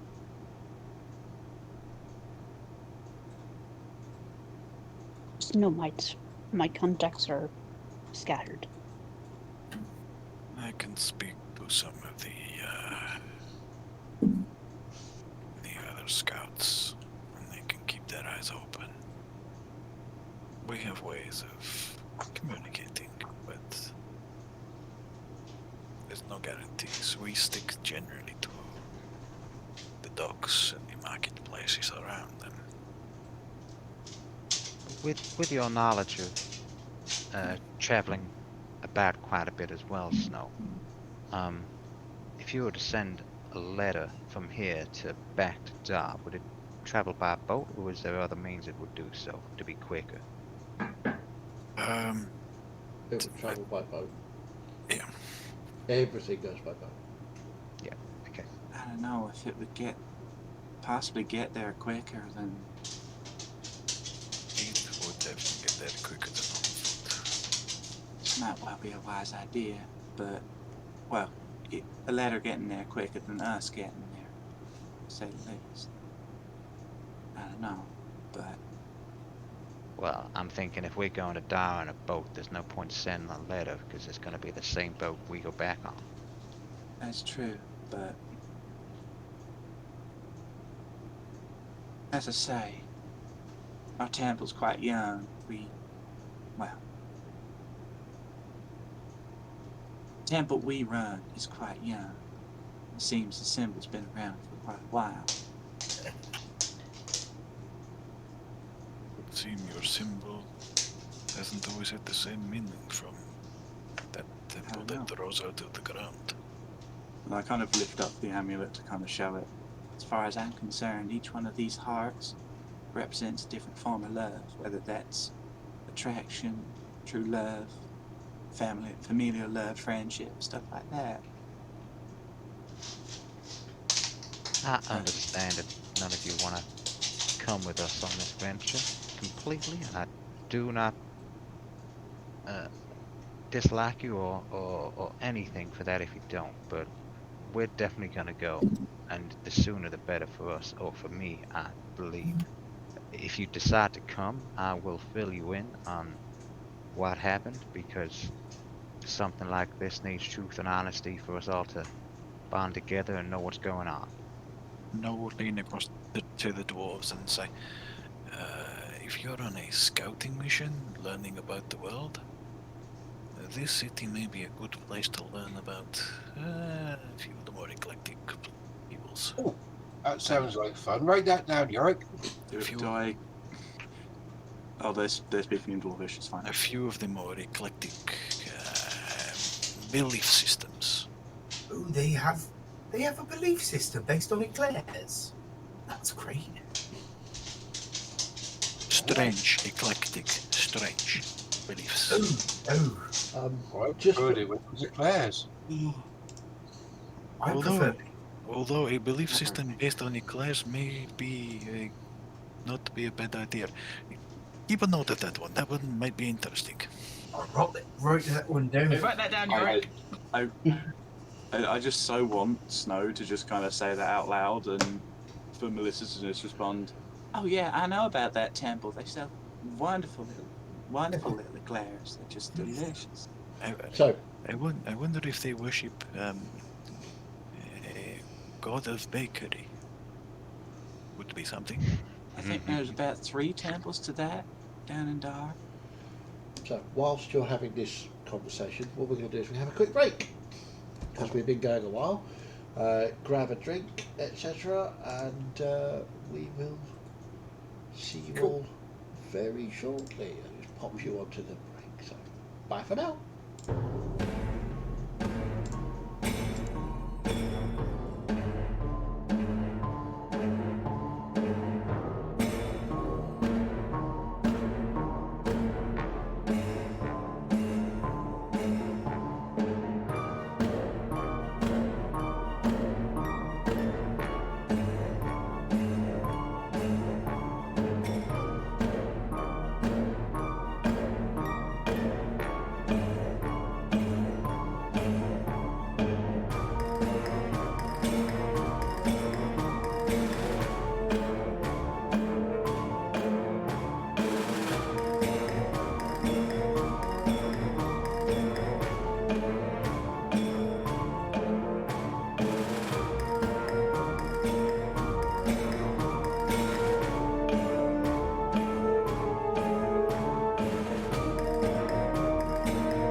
welcome That's back what he said.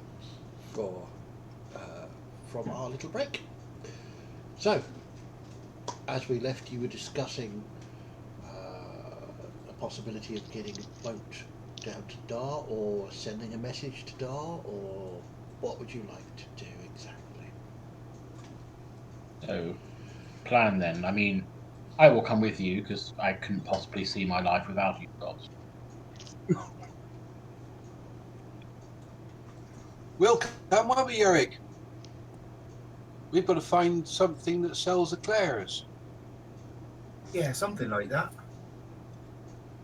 And You know, I'm pretty sure there's a temple devoted to some kind of god of eclairs down in Dar. Oh! We've got to go and find that then. Oh, Hey, it's not the kind of eclairs you're thinking of. Sorry, that caught me completely off guard. As I was saying, I don't want to force any of y'all to come with us. I'm just saying that's where myself and Florian are angling to head. As I say, Well, we've not been to Dar before, so we'll go there and have an explore. I haven't got anything better to do. And if I'm going to I go would in also stay be happy first, with you. I'm sure So- we can come to some accommodation yet. so Dar it is then. And hopefully as soon as I possible. missed the first part of that. And he said will come to some accommodation to get everybody across, and you'll sort of pass the hand crossbow back to you. Okay. So, the tiefling waiter is clearing plates from your table, rather could pointedly. I just- Breakfast is over. as he's clearing up, can I just kind of take a look around this The dining hall. breakfast dining area, just to see if there's any familiar face? Sure. Make a perception check. Waiting to see Melissa duck under the table now. That is an 18. 18. You don't see any familiar faces. The dining room has cleared out somewhat. You appear to be one of the last, if not the last table to leave. It looks like the dining room is being cleared at the far end, except for lunch, perhaps. And again, I do apologize for how I was last night. I wasn't quite, well, expecting to see what I saw yesterday. What did you see? Let's just say that the owner of that new jewelry establishment and me got some, we ain't the best of friends. Do you want us to go over there and break his kneecaps? I didn't hear a word of that. Do you want us to go over there and break his kneecaps? No, I wouldn't wish that upon anybody. Okay. And there's like a millisecond look at Trellador and back. Shame. Noted. But I'm sure it'll be fine. Still. I don't know if anybody else had anything they wanted to discuss a little bit before we head out and figure out where we're going, what we're doing. No, I feel quite fine now. I'm ready to face the day. That was a good breakfast, and I pocketed some sausages and bacon and stuff to You got give. one sausage and Oh, one okay. piece of bacon. You said one of everything, so they brought you Yeah. one. Oh, of right, everything. okay, fair enough. In that case, I've got half a sausage and half a piece of bacon in my pocket to Okay. give to Bridges later on. Okay. So I'll have to try it myself. So, as the waiter comes back, ladies and gentlemen, I do hate to interrupt or hurry you in any way, but we do need to ready the room for luncheon. So, if you Absolutely would perhaps fine, retire good to the sir. bar. We'll make our way out now. Thank you. Thank you so much. The bar is, of course, open all day. And he sort of looks pointedly at Gus and Yorick. If you wish to partake. I think they had quite enough last night, but we will come back to your establishment again, should we Well, find ourselves that would be wonderful In to need see of a more. little pampering. well put. All right. So, you make your way out of the Foeman's Rest, out into the quite busy street. It's now about 9:30, 10 o'clock in the morning. We had a nice long rest and leisurely breakfast. Sun is How's shining. The city is yours. What would you wish to do? How's your chest, Florian? I'll poke him. Does it hurt? Yes, it fucking hurts when he pokes you. That is yeah. It's almost Still it's not good. quite an open wound, but it's close to it. It's just starting to scab over and swell. It's quite swollen and sore. It's painful, children, but thanks for asking. Again, Maybe a you bit of a shouldn't. grimace. Yeah, maybe you shouldn't touch it. Some advice.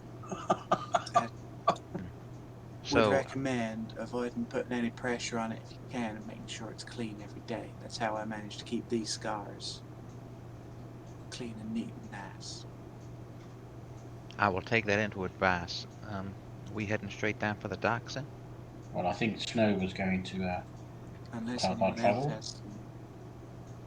else travel. has some ideas on what things we can do before we travel out. I got the impression that if Florian's twin's in imminent danger, shouldn't be dilly-dallying around the city. Quite true. Melissa, given what you said, and you give her the medallion that half-elf was wearing, I'll take it, look at it, and Melissa can't hide the look of recognition on her face. That's the half-elf that was watching us from the rooftop was wearing that. It looks like your family's work. Yet, make a quick perception check for me, please.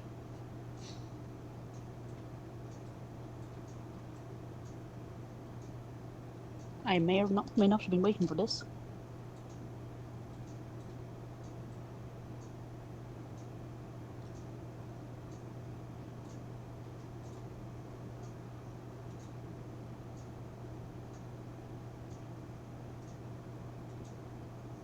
$16.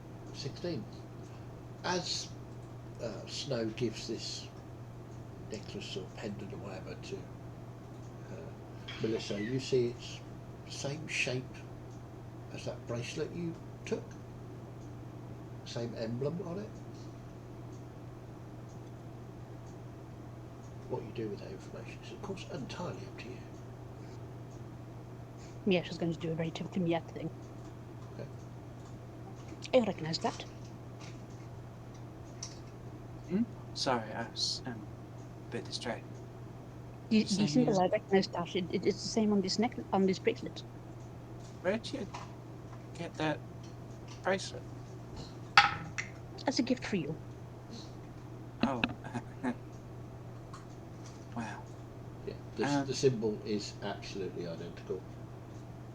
Yeah, this is. Let's get somewhere a little quieter and all. Wow, Well, if you want me to try and secure passage, let's just head for the docks. that might be best. I'll explain on the way. I think we should just enjoy this moment. We see here Melissa lost for words. I can promise you it don't happen often. I know. You talk a lot, Thank you, darling. wasn't it? But, Although, I think it was Torelador, fun. I'm impressed with your personal growth. You're doing well. I assume you're walking to the docks as you're having this conversation. Okay, good. So it takes you a while from the affluent part of the city to head south to the docks. As you get closer and closer, you can hear the streets get busier. There are more traders around. There's more sights and sounds that you were used to back in the previous city. Brain, sorry, apologies. Kleinwater, where the tabaxi were more frequent, more numerous, and going about their business. You pass a trader's hall, which is like easily twice the size of the one you saw in Kleinwater, where the entrance is up a grand staircase, and you can see in there are many 4 or 5 floors of these little meeting rooms that you saw, but this is on a much grander scale. The riches and wealth of this city are obviously a lot bigger than Kleinwater. Are you looking for anybody in particular, Snow, or are you just on the lookout for? I'm going to look for any sort of relatives or people that I would know. Okay. Well, I mean, your ship was barge boat rather, was based out of Kleinwater and only went up to the mountains and back. So let's make a perception check. I'll roll to see if there's anybody in your family currently. 20. 20. You look around as you get closer and closer to the docks. I mean, the docks here are huge. There's so many boats in and out all day, every day. I would say, very uncharacteristically, Snow is completely hood back, sort of walking chest out and walking very tall at his full height. Fair enough. No, that makes sense. And you see, most of the other Tabaxi are similar. Sort of, proud, preening, showing off, making sure that they want to be the centre of attention here. You should be dealing with me, type of thing. Yeah, just going to start juggling. Okay, that's interesting. Make me a performance check, please. What are you juggling with? Excuse you, I have, juggling balls with me as part of my Okay, pack. alright, I was just... Possibly also some daggers. Okay, yeah, that was what I was aiming for. Daggers, juggling balls, clubs, what are you doing? Throwing them into the docks apparently with a 7. 7. Yeah, you sort of... It's been a while since you've juggled, and just... It's not going on. There's a lot of treading waters tabaxi here. You are the only wandering gusts here. It's a bit intimidating, so you decide possibly juggling is not your thing Not today. everyone is looking at the treading waters anymore. No, a lot of the treading waters are looking down their sometimes considerable noses at you, and you can see 1 or 2 are, what's she doing here? What's that doing here? Type of thing. So you got a 20, didn't you, for your perception check? There's nobody you immediately recognise as a relative. You do see out in the bay a familiar flag of, I think, one of your uncles once ran that ship, but he's since retired. But that appears to be going out rather than coming in, so you might not get attention from that. I'll say if you keep wandering on down the dock in another sort of half an hour, you can make another perception check. These docks are huge. Yeah. To see if there's anybody that's come in. 18 this time. Okay. So wandering on down, you do see a flag you recognise. It's not somebody you've dealt with for a very, very long time. The Chenery is the name of the boat. Named after the family, the Chenery family. You see it's just pulling into a far dock. It looks as though it's got fully laden, so it looks as though it's trading.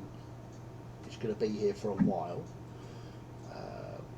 I would probably be familiar with their scout, and Yes. possibly the ship's captain, possibly, but most definitely the scout. The scout.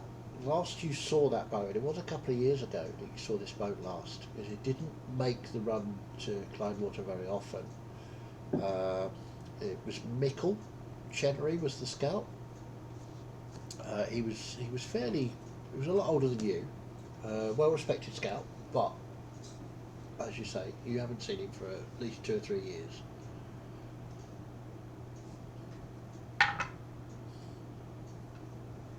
Miet, you're starting to feel very uncomfortable indeed. Tabaxi around are pulling that getting off the dock. What's it doing on the dock? Hide your purse type of thing. So, what would you like to do? I'd make my way towards the boat and try and see if I can spot Mickle. Okay, so the rest of you following on, or are you pausing, waiting for something? Okay. Following, but keeping a slight distance to let Snow do his thing. I'd be right behind Snow, looking around, going, "Ooh, oh, write that down, Yorick." So, you hail the boat. You see Mickle, indeed. He's not dressed as a scout. He's dressed as a captain. So, Snow, right? Yes, it is. I never forget. You were a good scout. So, your family's in town? No, it is just me. I am on my own for a while. You? Yes. Interesting. I didn't think your parents would let you go. You were such a good scout. Well, they made sure they had a just as good scout before I left. My sister has taken over. She was. She showed some promise, certainly. Yes. Yes. Good. So, what's trade like? Well, it's been a hard couple of years, but it's been good. It's been profitable, lucrative, as always. Good. We picked up I think one of your shipments about 14 months ago. Took it. It was definitely your work. I could see the boxes stamped with your family crest. Took it all the way down to Dar. Got rid of quite a few of it. It was really very good. There's some promising markets down south now. Are you heading back down to Dar anytime soon? We will be. Tomorrow, I think, on the afternoon tide, we'll be leaving. About, looks up at the weather. About 3 o'clock tomorrow afternoon, I reckon. Got to unload this lot. My wife, she's gone in to make some trade deals to get the cargo back to Dar. But yes, if you need a lift, not a problem. It is not just they're with me. Really? Yes. Hello. You're a bit far from home, Gus? Yorick. And Yorick, yes. You are a little far away from your normal environment, I would suggest. I know, we're exploring. Well, this is a day for unexpected things, is it not?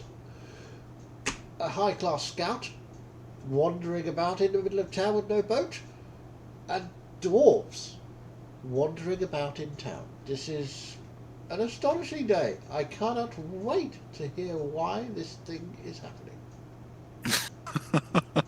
And it seems your sense of humor is intact even as captain. As ever. You know me?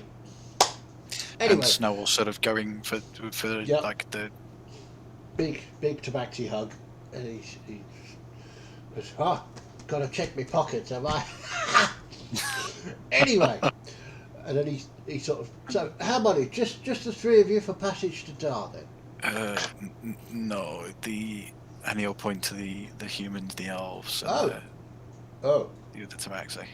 you realise you have a, I realise. just thought I'd mention it because, no offence intended, just don't see many wandering gusts this far into port, madam. No, but I'm Mickle. At your Yet. service. Pleasure. Ah, yet, what a beautiful name. How wonderful. do you need any assistance with the unloading? Oh. No, it's what his family is for, right? Of course. Hey, Perks of being captain, eh? as ever, you will learn one day, Captain. It's the hardest job and the easiest, all in one. Perhaps not. Oh, I think you'll find it is. Well, especially the way I do it. Anyway, take the day. If you want to leave your equipment here, it'll be perfectly safe. As I said, you can sleep on board tonight, or wherever your arrangements are. We'll be leaving tomorrow at 3 o'clock in the afternoon. Got to get time for trades to happen. Got to get time for equipment to board. Well, I'll turn to everybody when. If it's agreeable, we can stay on board tonight. Be ready to go on the tide tomorrow. Oh, sounds good. That sounds wonderful. Thank you, Captain. Indeed. You're most welcome.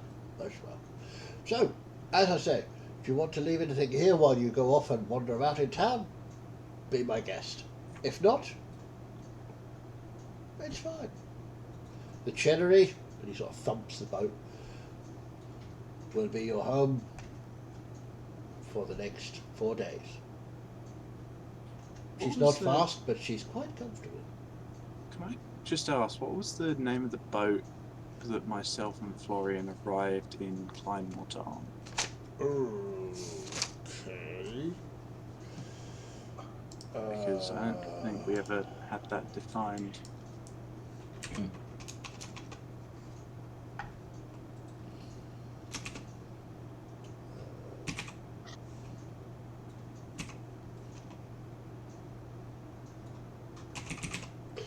That was the Fenella. So it'd be good.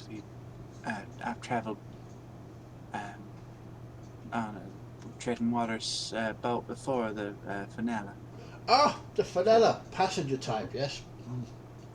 Good captain, I remember her. She was, yes, good. I haven't seen her for a while. She well? She seemed mighty jovial. It was a very nice journey from just outside Dar. She runs a tight ship. She's very good with the passengers. Me, not so much. I prefer goods, but because we'll be because on of our best snow, behaviour. you know. We'll He's be a good on our boy. best He's a behaviour good boy. on the vessel.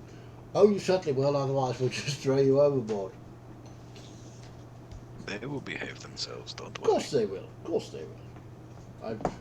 If they're your friends, then you'll vouch for them.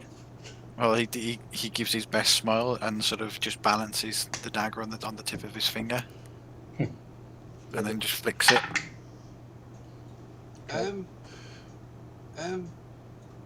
Is this the sea then? Well, Not quite. not quite, young one. It's this expanse, and he points out over the bay. This expanse is the inland sea. If we come out of the port and then we turn to our left, we can go out to the great ocean that surrounds the Sea land. monsters. I want to fight a sea monster. Miette told me all about them. He sort of looks at me at. Miette looks so innocent, it's a wonder a halo doesn't appear above her head.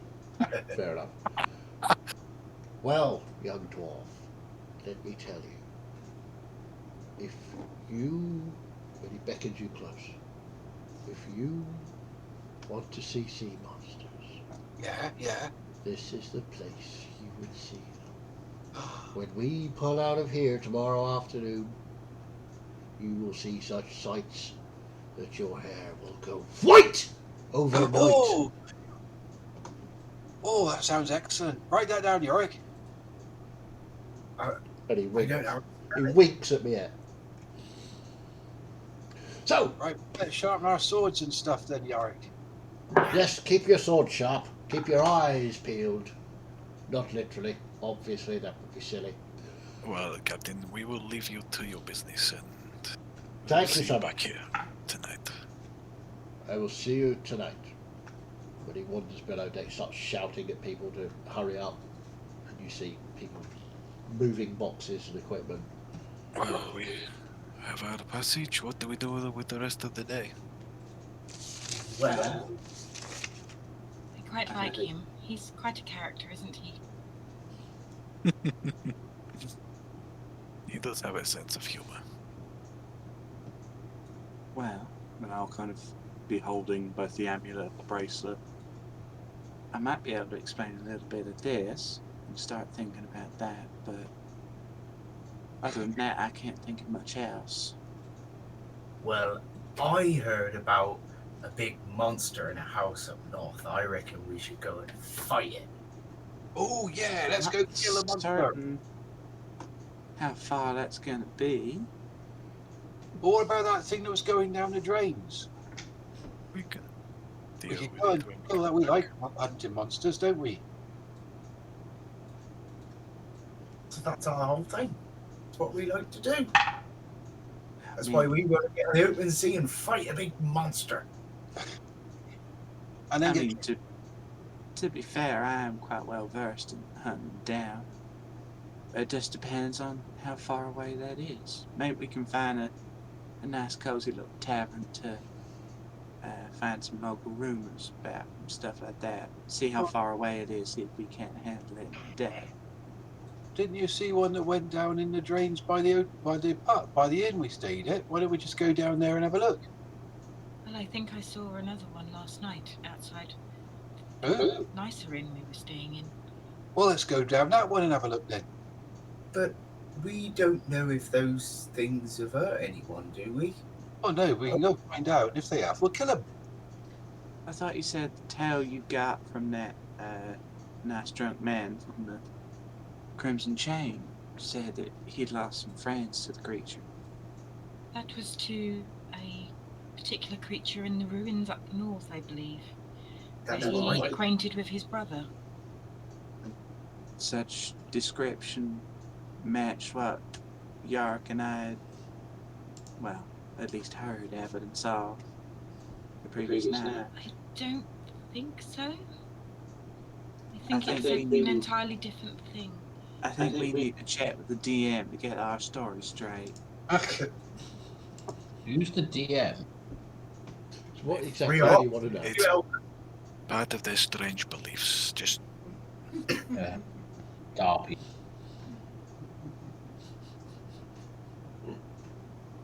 God's made him chocolate eclairs and things called DMs. What are you asking for, Jay? I'm checking how many monsters are we aware of around this area? I mean, one? Yeah, because I'm pretty sure the one up in the ruins was equated with the one down here. I mean, Because I think the story that the story that you were told and the description that Yorick gave seemed to correlate. seemed to correlate. You were fairly The story was convinced. about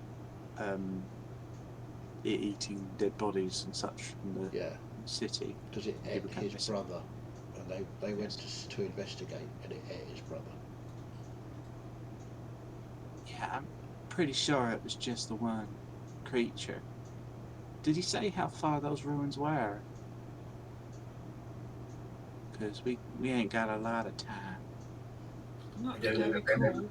But if it is the same creature, then it seems to be beneath our feet right now. The ruins, he Maybe did it's say, were about an hour walk from the city gate. Well, if they're close, perhaps we can investigate. The storm drain system may lead out into the land beyond. possible. That's true, though. Rather not have to go through some sewers to go anywhere. Well, I won't be doing that. it's what, an hour north from the gate. We've got Fine. We've got about a day or so, so doesn't sound Right. too bad. Why are No, we doing? Right, a monster. Famous last word. Perhaps we can get paid if we stop something from killing the townsfolk. Is there Indeed. some kind of council chambers? Maybe they have a posting about a job. Why don't you go and look at that marketplace? The place we got the job last time on that board thing outside the marketplace thing. Maybe they'll have something there.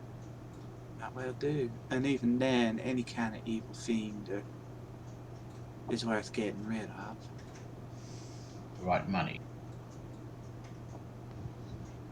Of course, Money but is all factored into it. So I mean, this trip down to Dar is this gratis, or are you having to pay for it? Or is it mates? I said I would call in a favor, but we will probably owe him a favor at some point. Fine by me. And always help out as best we can on the boat. I don't know. I'm sure Should be able to. I won't. I can make some things on the road, on the sea, that he could sell.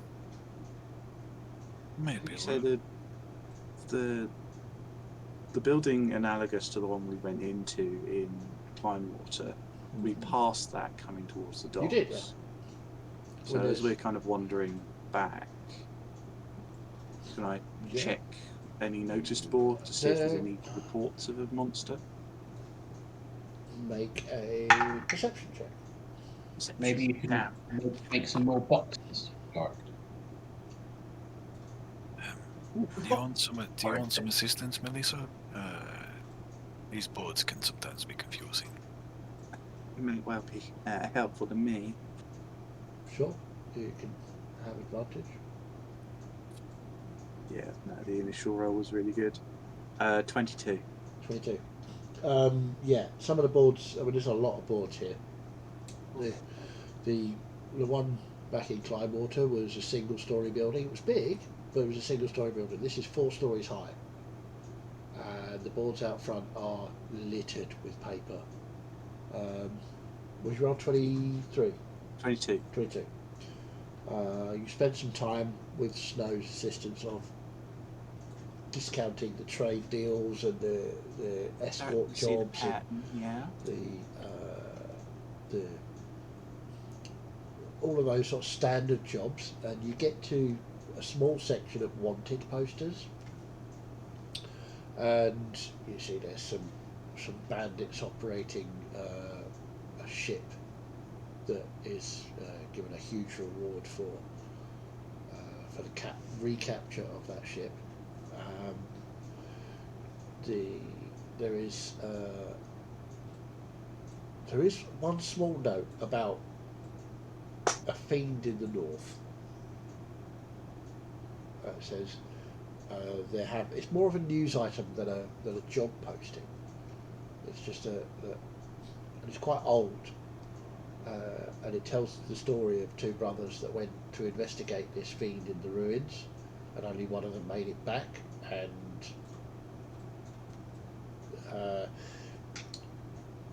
there's an open invitation to explore the ruins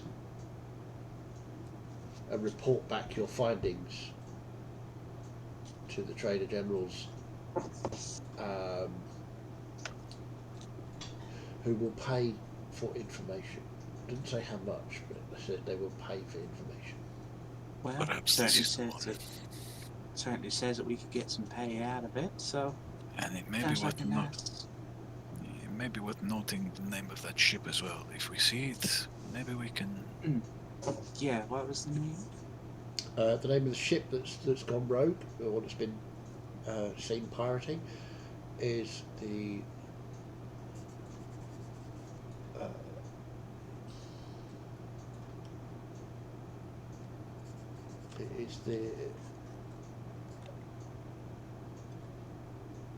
The Antiva. That's Antiva.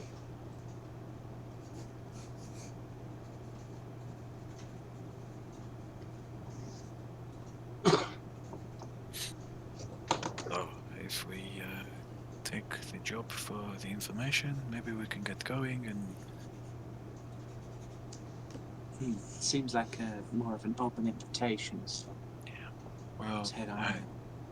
the stay at the foreman's last night swallowed up our earnings from the job. As I say, that's mostly my fault. Yeah, it's fine. Maybe we could have just taken one room rather than three, but hey, Might have been worthwhile, but we live As and we- learn. as we're walking, kind of head Sorry, towards just before we leave the signposts, I just Uh-huh. wanted to throw a quick eye over them to see if there's any marking. Sure, make an investigation check. Snow, I don't suppose you know how far away Dar is from here, do you? 9. There From what is. Mikko said. You look. There's no obvious sign. You run your fingers down the side of the board. There's nothing. From what Mikko said, it will be about 4 days, give or I just take. wondered how much that was in miles, if you knew. I have a spell that might be able to help, but I don't know how far the distance is. Maybe save it to what we're a day and a half. But What kind of spell is it? I can enchant some kind of animal to be a messenger, and if it's within 50 miles from here, I can send it directly to a person of a description to pass on a short message that I thought if we could try sending to Florian's sister. I wouldn't send it to my sister. It would set off all alarm bells for wherever she is. It would be the priestess which would go to. Thank you. Yeah, the veil. They don't need that anyway. They have a direct connection anyway. Florian will, quite obviously for everyone to see, will kind of keep his mouth stum, smile, and then just step away from the group a little bit after the trailer was set. That connection is quite real. It's, as I say, it's one of those properties of love. If you got that such a strong familial bond, such as two twins that practically share a heart, they's gonna be able to reach out and feel each other.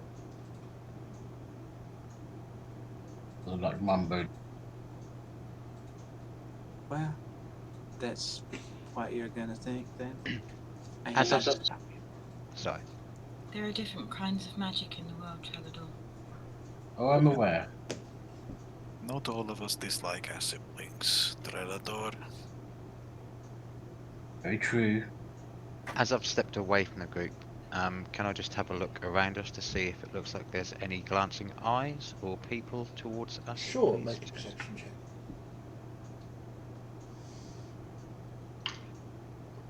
Natural 20. Natural 20. There are.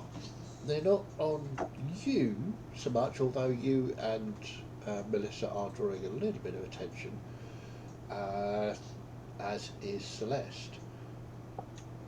But mainly it's Miette and the dwarves are drawing all the attention.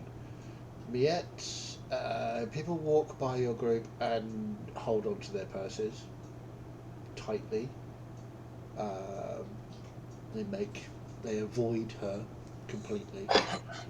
The dwarves are very different. People openly staring at them, and a lot of Tabaxi are sort of shocked to see dwarves here. You get the feeling that some of them, not very many, but some of them have seen dwarves before, but never here. It's always been up in the mountains, the Circle Mountains themselves, see them. So yeah, they're causing a bit of a stir here. Do I notice people staring at me in that kind of way? Make a perception check. I'd do the same. Sure. Oh, natural 20 for 25. Yeah, for sure. You also notice people staring at you. You seem to be slightly out of place. It's weird. People are looking at you, looking at Trellador, and they're doing a double take to look at you again. But yes, 18. they are looking. Yeah, Snow, you notice it as well. If I see people trying to avoid that, I'll sort of go wide from the group and force them to go in between us, so they have to go closer. Ooh, that could be interesting. Make an intimidation check, please. My plan was to walk in step beside her, trying to sort of just work it in subtly, but do it so my purse is dangling from my hip right next to where she's walking next to me. Thought she might be. Sorry. You say intimidation? Yes, please. Natural 20 for 22. Nice. So yeah, All the nat 20's coming out. You force a few people to walk inside of But you. He does it nonchalantly, Yeah. so he'll sort of just saunter to the side and So people and sort of step, force them. before thinking about it, step round you, and then realise that they're beside me, and just sort of hurry quickly through. Celeste, you were trying to make a deception But yeah, just check. blatantly walking next to her with my purse hanging where she could easily reach it, and I don't care. Make a kind of. performance check. Got to take it. Go on, take it, yeah, take it. Well, it's not a very good roll. It's only an 8. Hey, nobody seems to notice what you're doing. Yeah. And Snow will sort of look to Miette and smile, and then sort of he'll down to the middle of the street. He'll sort of wink and then handspring several times. Okay. Fair enough.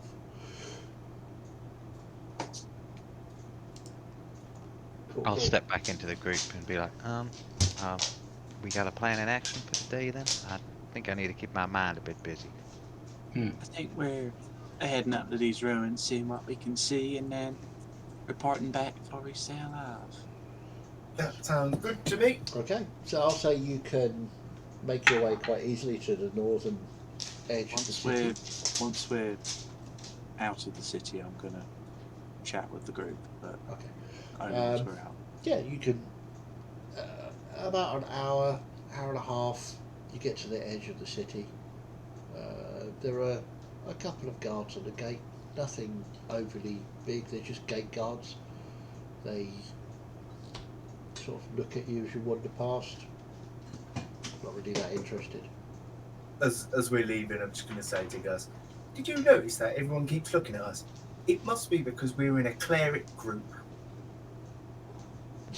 Are we made of chocolate then? I'll put his beard braid and run off. Well, you're definitely as sweet as chocolate, Gus. Oh! That was better than what I can do, Celeste. That was mighty impressive. I think I'm going to throw up from how sweet that was. You and me. Okay, so. Well, I can always bring you back to health if that's the case, Snow. So, you escape out of the city. Oh. Now it's a little bit quieter. Let me explain some more. It seems like it's all about us humans. Whoever knew that we could be so interesting. Indeed. Well, interesting, strange. To explain a little bit about last night and, well, my concern over seeing this, I hold up the amulet and kind of show it off.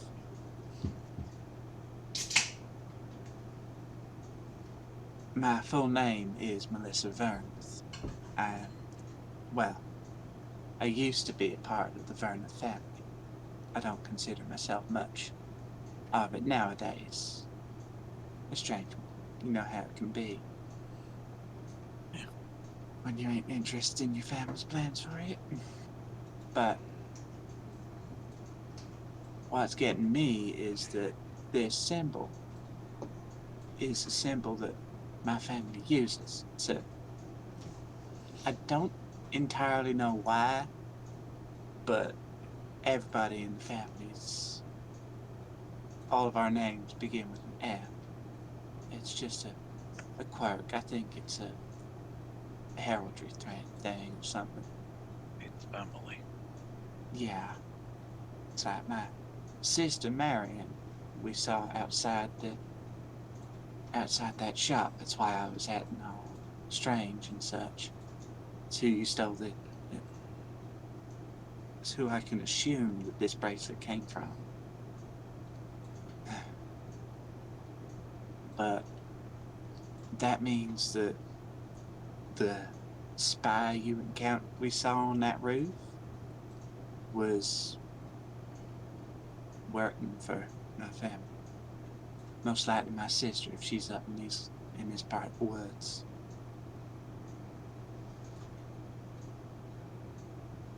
Do you think she suspected you were in the city? It's entirely possible. I mean, Well, no offense, Melissa, you're not exactly discreet. I know. I take pains not to be discreet. Kind of my whole stick, but at the same time, I ain't seen nobody from my family for years now. So they may well be, or they may well be. They may well be just keeping tabs on me. They may well have just been keeping tabs on some kind of trade that was happening that night. Just got me awful suspicious. But I'm sure it ain't. They ain't exactly, Well, their people aren't exactly subtle. It's not a very good spy. no, well. I'm not sure anybody's as sneaky as you are, Snow. Being ostentatious runs in the family, I suppose you could say. I mean, a lot of the business side of things are more about pizzazz than, doing any good. If you ever see a weapon branded with the Verneth name, don't use it in combat. It ain't gonna serve you well. Ornamental? Yeah, most of them are. And sold at stupid prices. But yeah, this amulet means that my family's watching me. And unfortunately, I don't know what that means much beyond. Don't know if you've ever had much dealings with the Verneth family, Snow. Me personally, I don't think so. But they're a bit too far south for your family. Perhaps Mikkel, maybe, if he makes the run that far south. Possibly. I mean, they're from even further south than Dar, Report. Why do you keep the amulet if you don't part of the family? Well, this amulet came from the spy, and this bracelet came from, well, my sister, I can only assume. Do you remember the half-elf you scared into falling off the roof through the door? Mm-hmm. He was wearing it.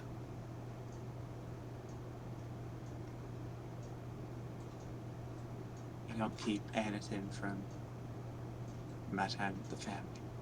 I mean, all this jewelry I bought from other suppliers. But yeah, might well be worth you holding on to this, Snow, and passing the amulet. I'll keep it safe, don't worry. I'll keep hold of this, if you don't mind.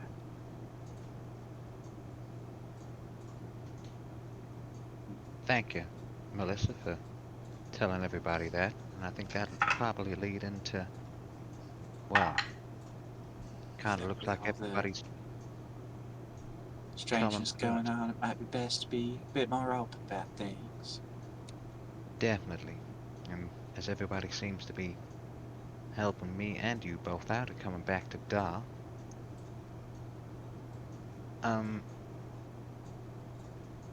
I I had a bit of a nightmare last night, people, which Trellador was obviously there to see, and Celeste did help out during the night as well. I've got a twin sister who, for other reasons, we haven't seen each other for quite a few years. And last night I was deeply concerned about her well-being.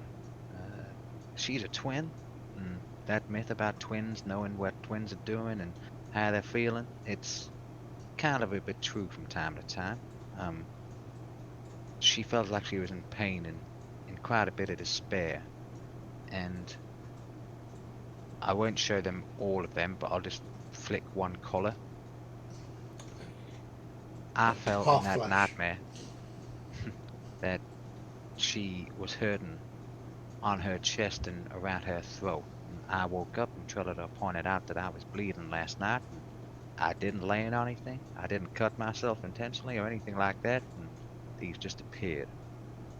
So there's definitely some deeper something magic going on that I don't understand, but would definitely like answers to. When I examined the wounds last night, they were very fresh.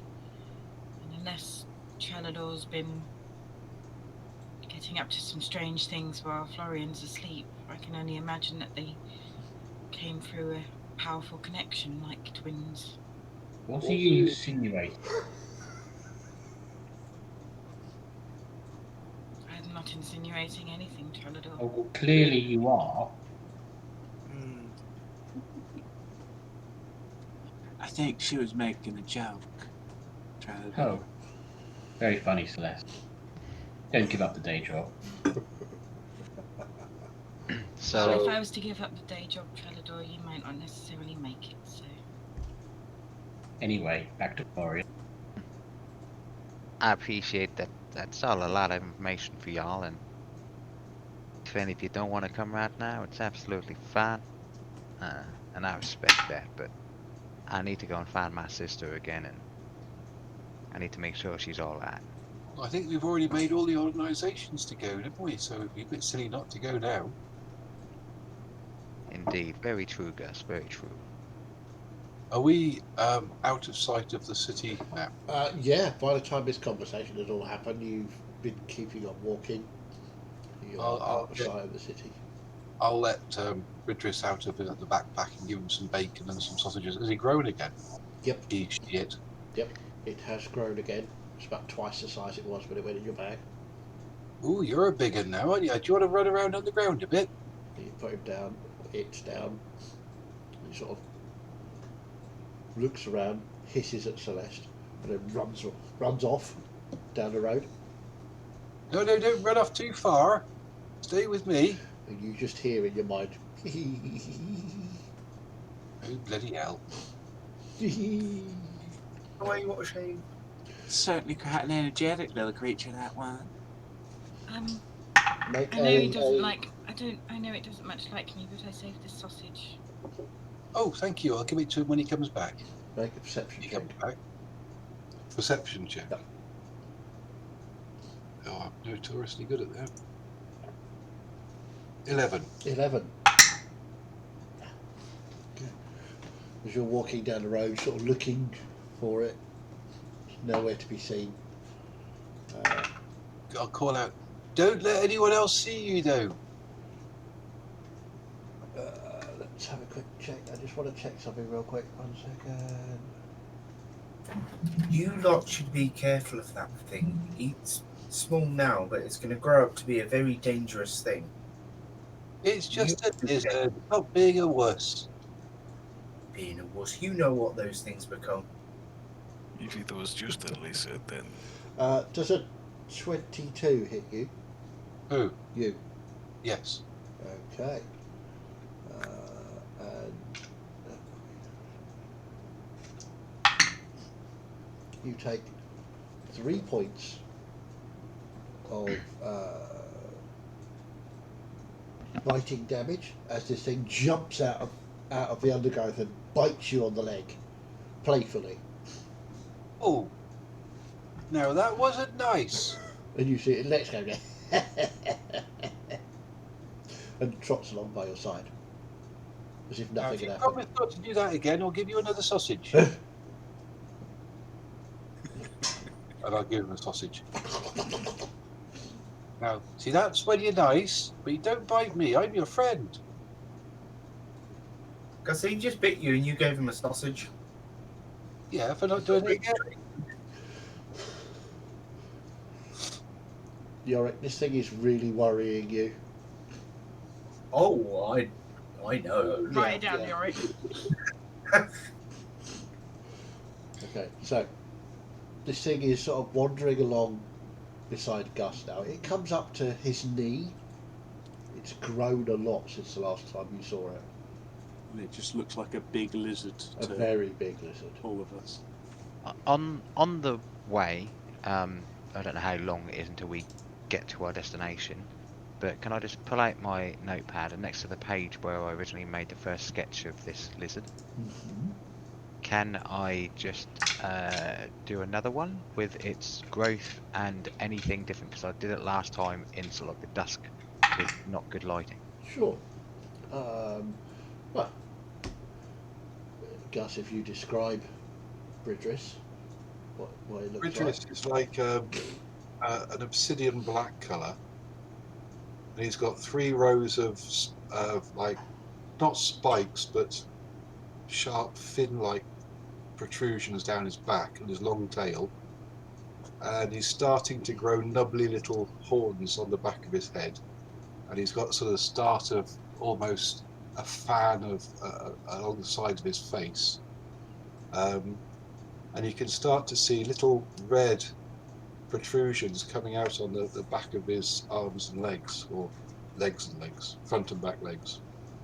Yeah, so I'll sketch that But he's like. really It goes. with the changes basically. Okay. Make a performance check. And he's what sort of size of what a sort of medium-sized dog sort of thing. That's another natural 20. Nice. Yeah, you capture it pretty well. Managed to sort of, even though you're walking along and you're in quite a lot of pain, you still managed to get this sketched out and make some notes on its changes, which are fairly rapid. Yeah, I'll probably put notes on the timings from when the first sketch was done Okay. to this one, so there is a bit of a time frame. Finn, it worries, Probably subnote. Holy shit. So it worries me that you've rolled 2 natural 20s. I'm fairly certain you're going to die. It worries me. It worries. I rolled a natural 20 as well, which is quite worrying. Yeah, but So you need to give me your dice rolls. I'm rolling shit tonight. But he's rolled natural 20s and he's playing a monk. He's going to die. There's no doubt about it. He's going to die. So, I'm with Martin on this one. who's helming this meandering path? Because there is no road out here. It's kind of just countryside. I imagine that we would have called upon Miette if she was winning, or Snow. But Snow done much on land. Not a huge amount. No. Last time, though, I was following a trail I knew. This is completely new territory. Do I remember the rough whereabouts from when Balfour was talking about it? All both of us said was that it was north of the city. That's all he said.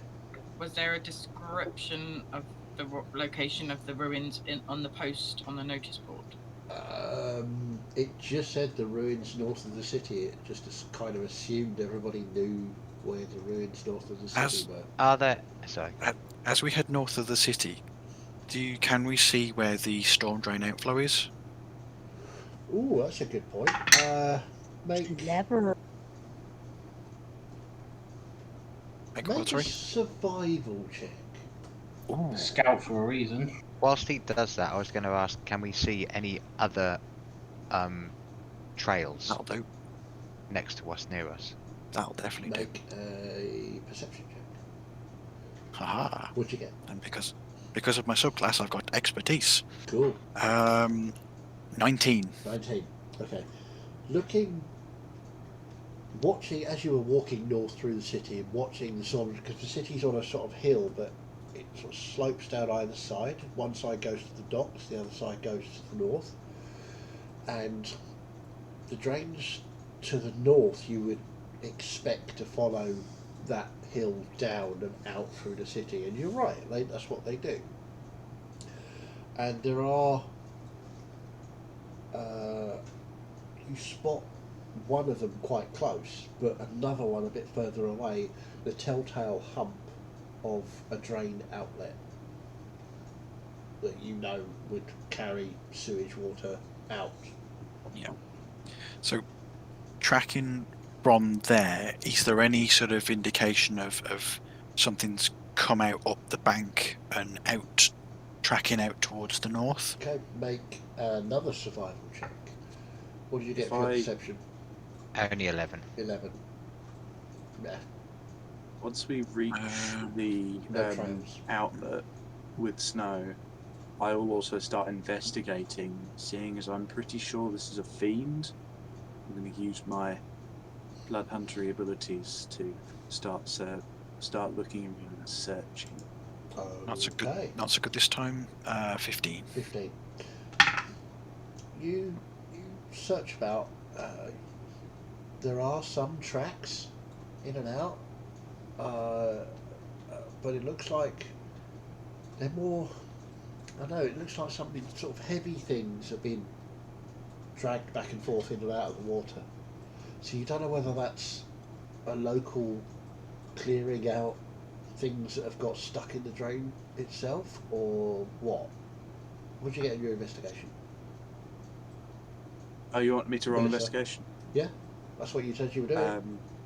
Yeah, do I get to use my Hunter's Bane Yeah, advantage? sure, why not? Cool. The dice are back on form. Natural 20 for 23. Nice. Okay, let me just quickly check. Problem is, if we now get to fight something, you've already used, all of you have used your natural 20s. These dice are incredibly lucky. Are they the dragon ones? So, Fenrir. what you see, looking at the marks that Snow has shown you all about possible heavy things being dragged and footprints, you sense something. You're not sure if it's undead or not. It seems to be between states at the moment, but it's definitely fiendish. There's something infernal, maybe, possibly. Am I able to tell And it's fiend or demon? Or devil or demon? yeah, you're not sure. It's the Not sure. traces are here, and it goes off to the northeast a bit. Here, Snow, there's some traces here. This is the kind of stuff we're looking for. There's a slight route to the trail. I think there's possible undead, maybe. Might just be dead bodies. Lines up. And when there's she that showed- slight- It's a slight sulfur of a fiend. It's very, very slow. Very, very slow. When she shows me the specific trail, Snow will sort of go Just goes take this a way. deep lungful Okay, and see if you can pick up both scent and sight. Goes this way. another perception check. I'll say with advantage because Melissa is pointing the way that the trail goes. That wasn't so good. That was a 7 on the first one. 18 on the second one, so 21 for the perception. Yeah. So you pick up a trail, and you can see these heavy things are sort of drag, and then it is obviously lifted for a while, and then it sort of dropped again and picked up again, as if somebody or something is dropping what they're carrying for a while and then picking it There up any- and moving again. Distinct footprints. Make a survival check. Advantage because Hunter's Bane. I think, yeah, survival. Yeah, survival. Yep. 18. 18. Modifier's not great. It's definitely going this way. There are some prints and you notice that while there are sort of booted, larger footprints, at one point there is what looks to be a very faint handprint, as if somebody's leant down with one hand, and there are 6 digits.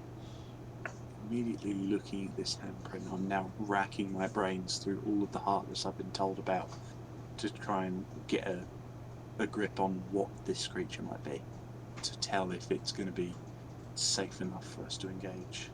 And that's where we're in tonight. Woo! So, out in the wilderness, searching for a monster to give I've yourself got in something my to notes. do before you catch a boat. Nice. So, thank you for playing. What we're going to do now is we're just going to have sort of the last 10 minutes of the session just to sort of chat about questions, possibly. If anybody in the chat wants to ask questions of us, we will try and answer. If it's, I will try and answer if it's not giving any spoilers away. If you want to ask the players something about their characters, then that's absolutely fine. If any of you players want to ask questions that don't involve spoilers, then please go ahead. So, who, if anyone, would like to start? I would like to point out in my notes about the ruins and the monster, I do have it written down that it's a big purple people eater. Is it? Okay, that's good. Do we Put me on my dice roll to return from the war. do we level up? No. It's a question. It's a question. It is a question. No, you don't. There's the answer. It's definitely a No fair question. spoilers. You don't. Oh, there's a question in the chat for the DM of where you get your inspiration from. I would assume everybody else's nightmares. It's that's a tricky one. Where do I get my inspiration? It's a combination of all of the books I've ever read, all of the films I've ever seen, my own imagination about weird shit. I know that sounds really crap, but it is a lot to do with the backstories that the players give me, where I can take interesting things that they've thought of and then go, oh, you know what? I can put that into this kind of situation, and using something that I read about 20 years ago, go, oh, what we could do? We could repurpose that for something that would do something similar, but in this context. So it's not copying it, but it's using that general idea to change it up and make it an interesting situation. So there you go. I hope that answered enough. It's a How big can question. you take somebody's backstory and twist it? How can I take somebody's backstory and twist it? Yeah, indeed. Who is everyone's favourite character? Okay, well, we'll go around the room. So we'll start with Natalie. Who's your favourite character? Oh, I don't know at the moment. Okay, Vinny. I'll have to say mine at the minute. Fair enough. Kind of biased, but I've never played it before. To be clarified, we're not allowed to answer ourselves. Apart from yourselves, of course. Oh, yeah. Apart from yourselves, damn it. In that case, I would have to say You can choose NPCs as well if you want. Gus and Yorick at the minute, because they have that kind of like don't give a shit dynamic basically, and that's mainly because they have not been out in the open expanse of the world. We are the comic relief of the party, and I think it's needed. There's not much comic relief other than us, so I think that it's helping the blend of personalities. Yeah. Okay, James. Apart from the Chaos Dwarves, of course, Yeah. I think I might go for Trelador. I think Trelador's a bit awesome because he's plays it all cool and hard, but then when we went into the bar, got very socially aware and sort of like trying to fit in and things, but he's still, I like that. Cool. Jay. While I do adore the fact that Trelador seems to have some kind of heart of gold thing going on, which is brilliant, I just adore the two Tabaxi and just how cat-like they act. It's so perfect. Just the description of Miette splayed out on that bed. So good. No, that's fair. It's fair. Okay, Debbie, what do you reckon? Yeah, I think I'll have to be Trelador for the sheer bloody antagonism that he brings to the party, because it's just that, Dan's absolutely right. If everyone got along, it would just be a little bit too saccharine. So you've this effort coming in, he says, thank you, and it's like, I'm not sure if that was a thank you or a threat. So, Ash. I probably going to have to echo everybody else here and say sort of Trelador's my favourite at the moment. It's just like the moments like when he picks the pillow up and you're not sure whether he's going to do something sweet or whether he's going to smother Florian. It just brings that element of a sort of like chaos and Yeah, no, I get it. Dan. I'm going to go with the Tabaxi as well. Just the dynamic between them. Quite like. Okay, Martin. I'm gonna spread the love and say Celeste. Fair enough. Because someone had to. But no. I'm not quite sure. the pity vote. Thank you very much. Like You this get is- smacked in the back of the head for that. I'm not getting it. I feel like this is just payback for being so horrible to me in the last campaign. I mean, it could well be. We should ask Grumpy Bear. We should. Actually, Grumpy Bear, we need your thoughts on this. Who's your favourite character? I think she's shipping Floriador quite hard. Floridor. Sounds like some sort of We bleach need an answer. It's Trelador, apparently. So, there you go. That's cool. Yorick, how thick is your notebook for the last 3 campaigns? For the last 3 campaigns? I think the 3 campaigns thing was in reference to my comment about Martin making up to me for the last campaign. Oh, right. Sorry. So, Yorick, how thick is your notebook? That's a bit personal, I think. Fair enough. You don't have to answer if you don't want to. You don't inquire about someone's girth. I mean, thickness. Wow, this got weird. I do want to point out, Grumpy Bear, that in the campaign run by Jay, that my character and Martin's character were the bestest of friends. Yeah, they're pocket That is picking true, pals. but we are talking about this, We're not in that this world. campaign just now. So, Yep. Will Florian shag Trelador? And that we're not going to answer because nobody knows yet. You'll have to wait and find You'll out. have to wait and see. So, Tune in next Tune in next time. yeah, tune in next time. Well, they are going to be stuck on a boat together for 4 days. This is very true. Oh, how romantic. And we do keep pushing them into the same room. With only Just one have bed. to see how the character growth is, really, won't we? We will. Don't do the guys. Don't do the cliche Titanic thing, please. Okay, so unless anybody's got any more pressing questions, I would like to ask a question, and again we'll go around the room. Will Tim Curry make an appearance? No. Not unless he's watching right now and really wants to get in touch, but no, probably not. Like a hospital. I would like to ask a quick question, and it is: are you looking forward to exploring more of the cities of the world? So, we'll go around again. Nat? I mean, Celeste is always going to be interested in everything that's foreign to her, and this place is about as foreign as you could get. So, seeing just the differences between Kleinwater and where we are now, Giffield, yeah. And then hearing so much about Dar from Melissa and Florian, I think, yeah, she's very interested in seeing what the differences are between these places and what kind of people she'll find there. Okay. Florian? Yeah, I'm definitely interested in visiting new places, seeing things, and trying to get my cartography skills. Oh, apparently I'm not allowed to ask a question. Oh. Oh, right. Sorry, Grumpy Bear. I didn't realise you were running this. We all know she's running this. Yeah, that's true. Yeah, but also,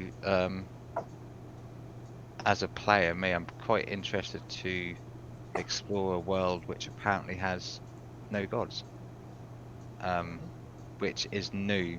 Yes, it does. One god. Has The no gods Eclair apart from the god. god builder. The Eclair god is the real god. Yes, Yeah, obviously.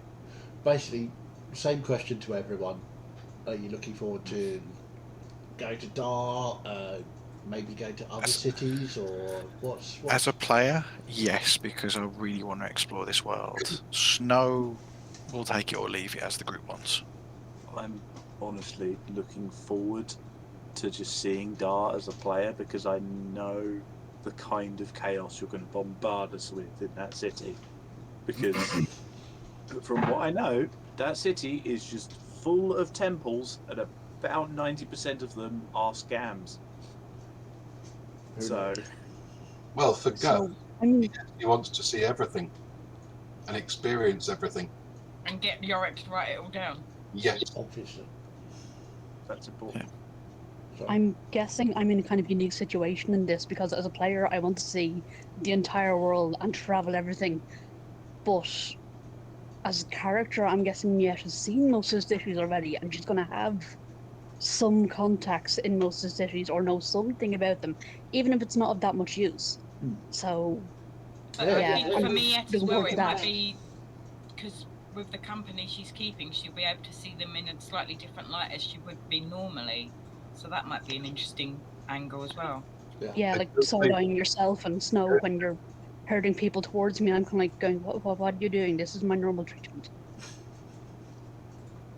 indeed. Yeah, I think there's just the detail and the differences that we've already seen between the two places we've been to. It's clear you've put a lot of effort into places, Chaz, and that's what excites me. Forget my character, but that's what excites me. The fact that it's obvious how much effort you've put into this, and Well, thanks, mate. I'm excited to explore that. Yeah, I have made some changes from last campaign to try and get more detail into the world, so you guys can make more interesting options and choices. So Yeah. I'm finding it very intriguing that I find it weird that I don't know why I might be the arc stress that the Temple of the Broken Heart 2 are the front and center at the moment, it seems. I just want to make one Sure. point about the why Snow sort of forced people to go closer, and he takes exception to people being a dick for no reason. So he's making other people uncomfortable because why should she feel uncomfortable? yeah, exactly. Right, one last question from Grumpy Bear: will there be models and maps? There will be models for sure. There may even be some more maps. Stay tuned to find out. Holy Good God. shit.